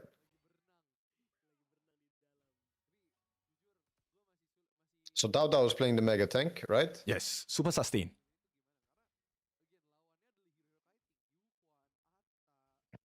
So I think I'm trying to draw a comparison here. The first skill for Dao Dao is kind of like Haunt on Spectre. So he drops a Hellhound on his target. If the target's marked and he's in range, he's able to jump in. Oh no, trouble. He's gone. Okay, Silver Lining, F1 is the one that got the first blood. So the gold advantage goes into the room, which is fine. But first blood given is not ideal for OG.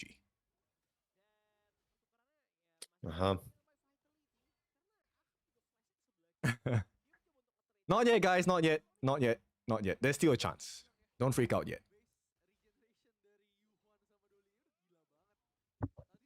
My chat is not so optimistic. I think our chats are similar at this point. right? But Okay. once again, I will remind everyone that's watching for all the different platforms, this is OG's first series. And remember what who they're playing against. This is BTR we're talking about. This are the past IKL Fall 2025 champions. And they were top 4 in KWC.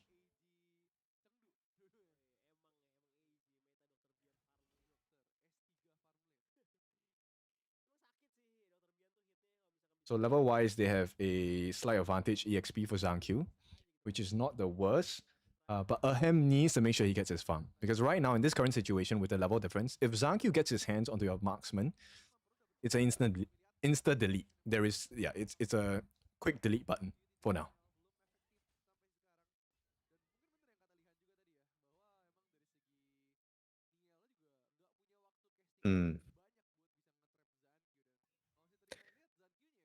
I feel like the heroes in this game, I mean, obviously it's a very big difference from Dota. You can traverse the map very fast. I don't know, you buy boots in this game also? Like you buy something from movement speed? Okay, here we go. New gets caught. He's probably out. It's going to be Zhang getting the kill at this point. So you can see the sustain that Zhang has, right? So they're taking no damage. Bao is. Okay, but him, okay. Forces out the ultimate from Lan Feng. That's great. But the 4-minute mark, this first neutral objective is going to go into the hands of BTR.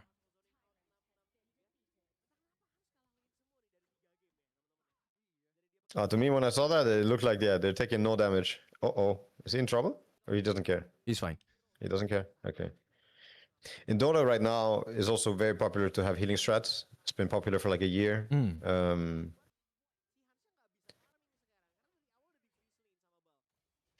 And yeah, I wouldn't say that I like the metas when it's a lot about healing and grouping up and abusing this. But there are some games where it's just so annoying because you cannot play your hero, you cannot do anything because the pokes just stop mattering. Yeah. Oh, they actually got him. Okay, Bao. Bao is down. Bao is the tankiest member on BTR. If they can burst him down, there is a huge chance they can turn this whole thing around. Zhang, he's going to try and use the mirror domain. No, it's not going to be enough. Zhang, if they can take him down, it's going to be great. Oh, so he's able to swap himself around the location in this area, like to the mirrored location. Oh, wow. So that's called the mirror domain. In the mirror domain, he is able to swing in and out of, swap his positions in between.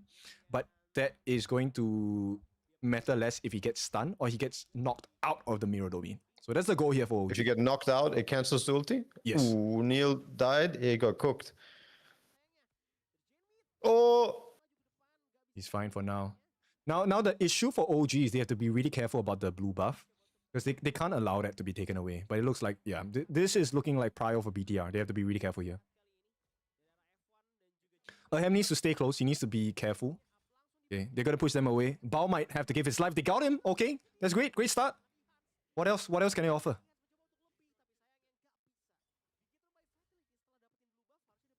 Is that worth it? They get the blue buff, but we get 1 kill?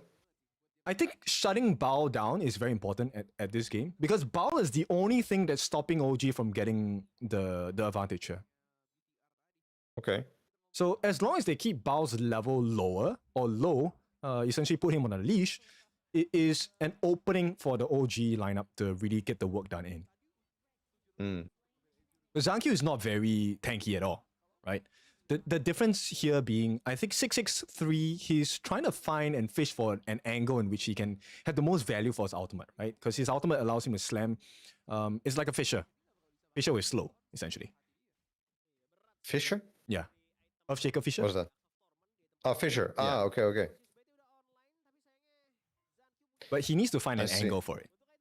So he's looking to like block them off, make them use getaway spells, or just to try and like close the gap? So it can be both, right? But in the ideal situation, what you want is to slow down because when you land the ultimate, it actually slows the targets in that area as well. So ideally, you want to force out an early ultimate from Lan Feng where he goes up into the sky so they can catch him when he comes down. I don't think I noticed the dragon ulti yet. Okay, I will point it out to you when you have to point it out to me when it happens, yeah. So you will hear like a giant roaring sound. Oh no, Ahem. Okay, he's gonna get out. That's great. Oh, nice catch. Okay, 663. Nice kill. Okay, Bao is down. Okay, they can start going for more if they want. All right, so this is the exact same situation we're talking about. Oh no. Oh, Dao in trouble. You can't do it. Flash by 663. Attempted save. No way.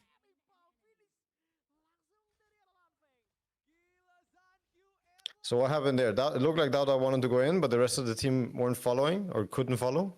So exact same situation as just now. In that moment, Ahem was out of the fight, right? There was no deterrence.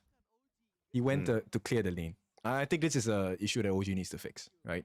If you're going to go for the split push, you're going to go for a defensive maneuver, you need to let the team know so that they know not to over-engage. Yeah. So this is one of the teething issues that you will see for the team now, right? Situational awareness. So both Ehans and Ahem, they were trying to get the split push and wave clear going on the side lanes. So when that happens, then Dao as a jungler needs to know that you're alone. Neil can't save you because it's a 3v1, right? So you need to be very careful about the way you position in fights. Ihan should be fine. Yeah.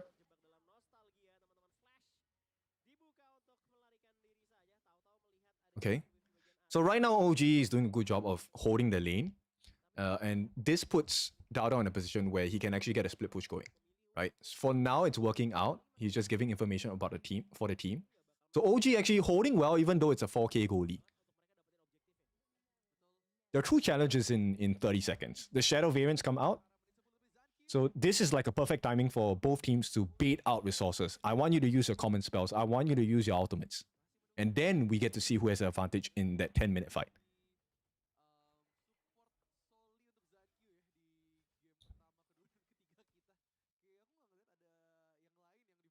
Hopefully it's not the team with the gold lead. Okay, they had to give away the Crimson Golem. This is going to go into the hands of Zhang Qiu. So if you take a look at the name of Zhang Qiu, right on the right-hand side of his name, there's a red triangle or a horn. That is the buff. So red's in Zhang Qiu's hands. He's going to deal true damage and burning damage. Lam Feng gets the blue buff, the Ozio Golem. So he's going to have cooldown reduction. He's going to have mana regeneration as well. And Lam Feng has now gotten his hands on one of the biggest core items that any marksman wants. That's the Daybreaker Virtue. So this gives you physical armor pierce. So it's going to start hurting a lot for everyone on OG.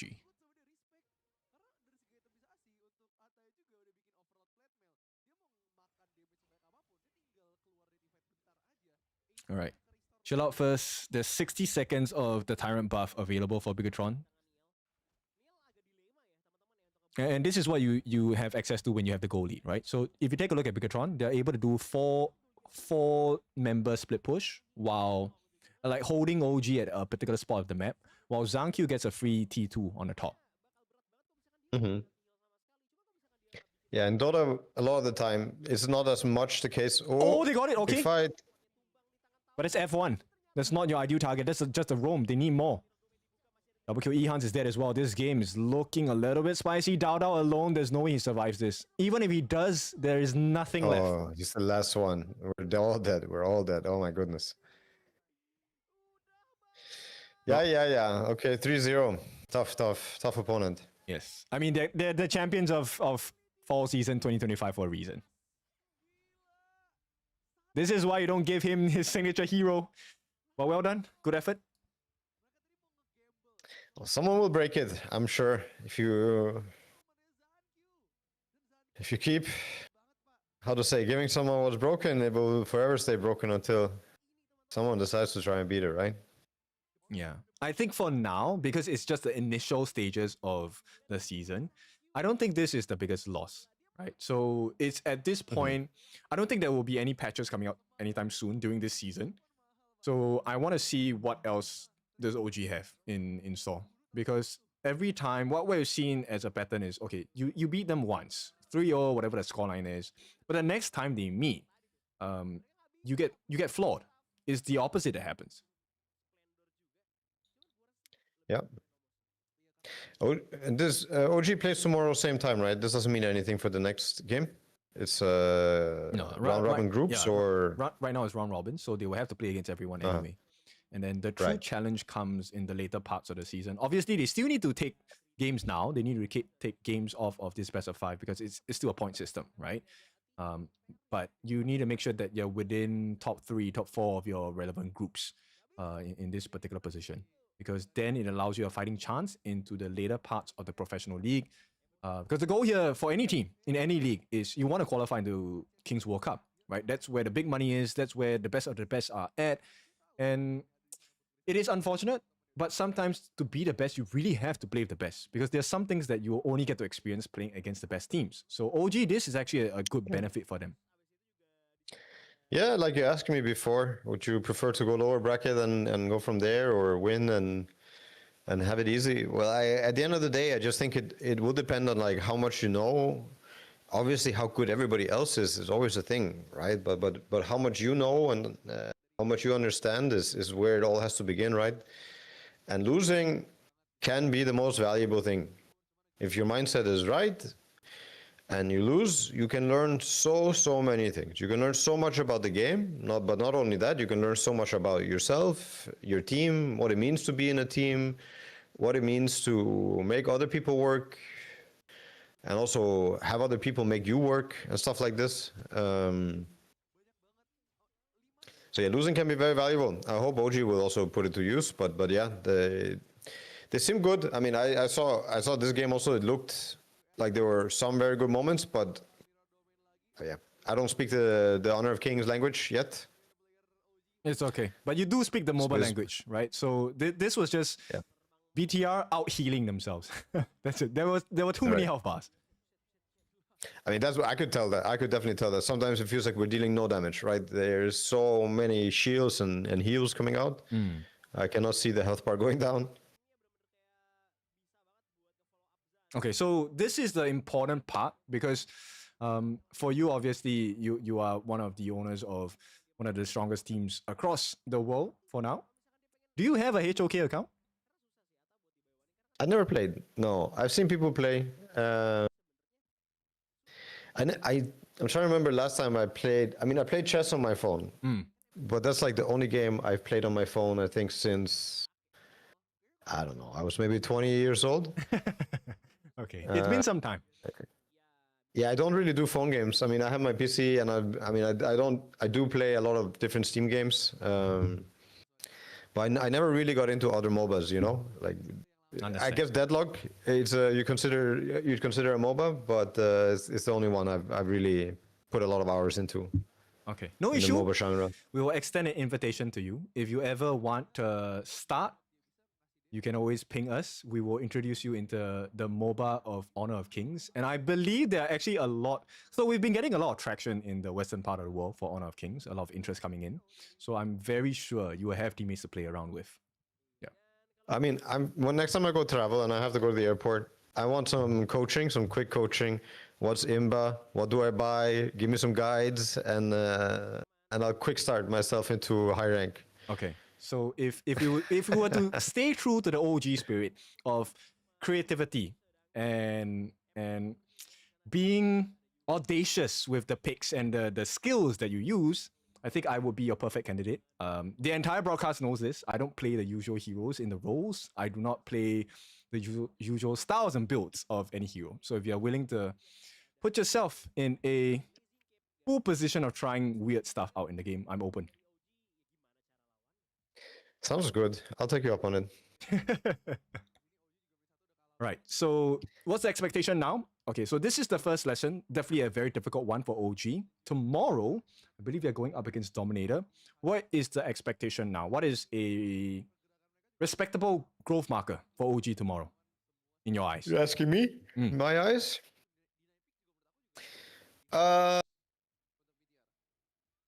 Expected growth marker? I mean, so I think, to me, it's just about being professional, right? Like, I don't care if it, like, personally, result is just the causality of things. And like I said before, it can be, like, I remember at the bootcamp before we won our first TI, right? Before I won my first world championship, I had won some tournaments in Dota before, sure, but I never won the big one. So I always that's the one everybody wanted to win.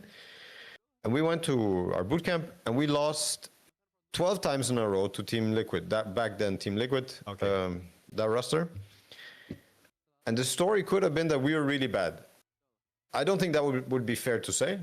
Like some people might say that just as you're a competitor, you like to talk shit to yourself, especially when you lose. But what does that mean? That you're bad? Does that make Liquid good? In a way that makes them also worse because you're not giving them respect. And the truth was that they were really, really good. I think we were pretty good too, but they were like a step ahead of us, if not 2 steps ahead of us. And we had to learn something about the game, and we had to be very we wanted to win this tournament, we wanted to win Dota, we wanted to understand the game. So we had to learn from them also. It doesn't mean that we're bad, it doesn't mean that we don't have something to offer, but we had to learn that they're playing the game in a certain pace and a certain speed. And if we don't match that, the chances of winning is going to be very, very low. So it's the same for OG here. Like if you have a series where you go 0-3 or whatever, like, and you go 0-3 again the next day, who did you lose to? Why did you lose? Have a clear mind, be professional. I don't really care about the result, but I would expect professionalism, and that part being professional is also, you know, controlling your emotion, being in a, you know, the right state of mind, also being in a place where you can learn, and also be happy, have fun.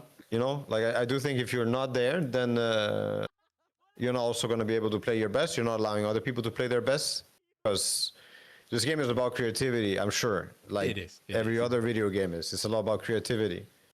And to be allowed to be creative, it means to also have fun. You're never going to be creative if you're not, like, you're never going to be fully creative if you're not also having fun. And that's at least been my observation in my life. If you're not having fun, it's hard to be fully creative.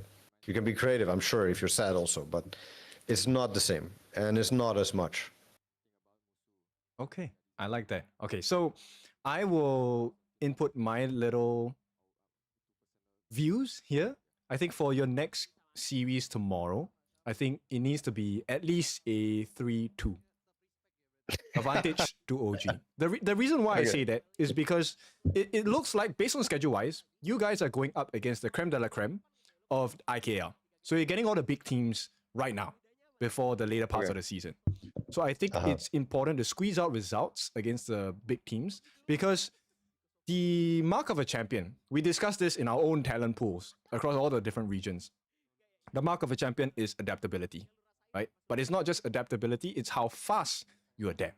So the champions we have seen time and time again in the 2.5 years of Honor of Kings is the team that is able to adjust on the fly and to also identify, hey, there is this weakness. This is something we need to capitalize on, and we cannot miss that marker. So I think that's my personal goal for OG tomorrow. Okay. Yeah, sounds good. All right, so I hope it's a 3-2 also. Even better, 3-0. Give it to me. 3-0. Which one will you prefer? 3-0, 3-2? Which one's more enticing for you? 3-2 for sure. Okay. I like the 3-2s the most. Like, there's the voice inside of me, especially now that I'm playing some Deadlock, and there's like a mode where you're playing like quick rounds to it's a best of 5, and when I'm winning 2-0, there's this voice inside of me that goes, damn, I kind of want to lose 2 rounds to make it more spicy, you know? Okay, yep. I've definitely felt that before. I know what that feeling is like. I think a lot of people have this voice, right? And I think I've had it my whole life. So yeah. 3-2, I'll say. Okay, 3-2. That's the expectation for tomorrow. So everyone, we'll see you again for tomorrow on the stream. This is going to be another best of 5 as OG tries to put themselves higher in the table standings, because this is just the start of IKL. Remember, there are bigger monsters to conquer, bigger thrones to sit on, because the goal here at this part of the year is the Esports World Cup, KWC. That's all from us today. I will see you again later, maybe probably for my own personal streams, and we'll try different strats again. All right, thank you everyone. Bye.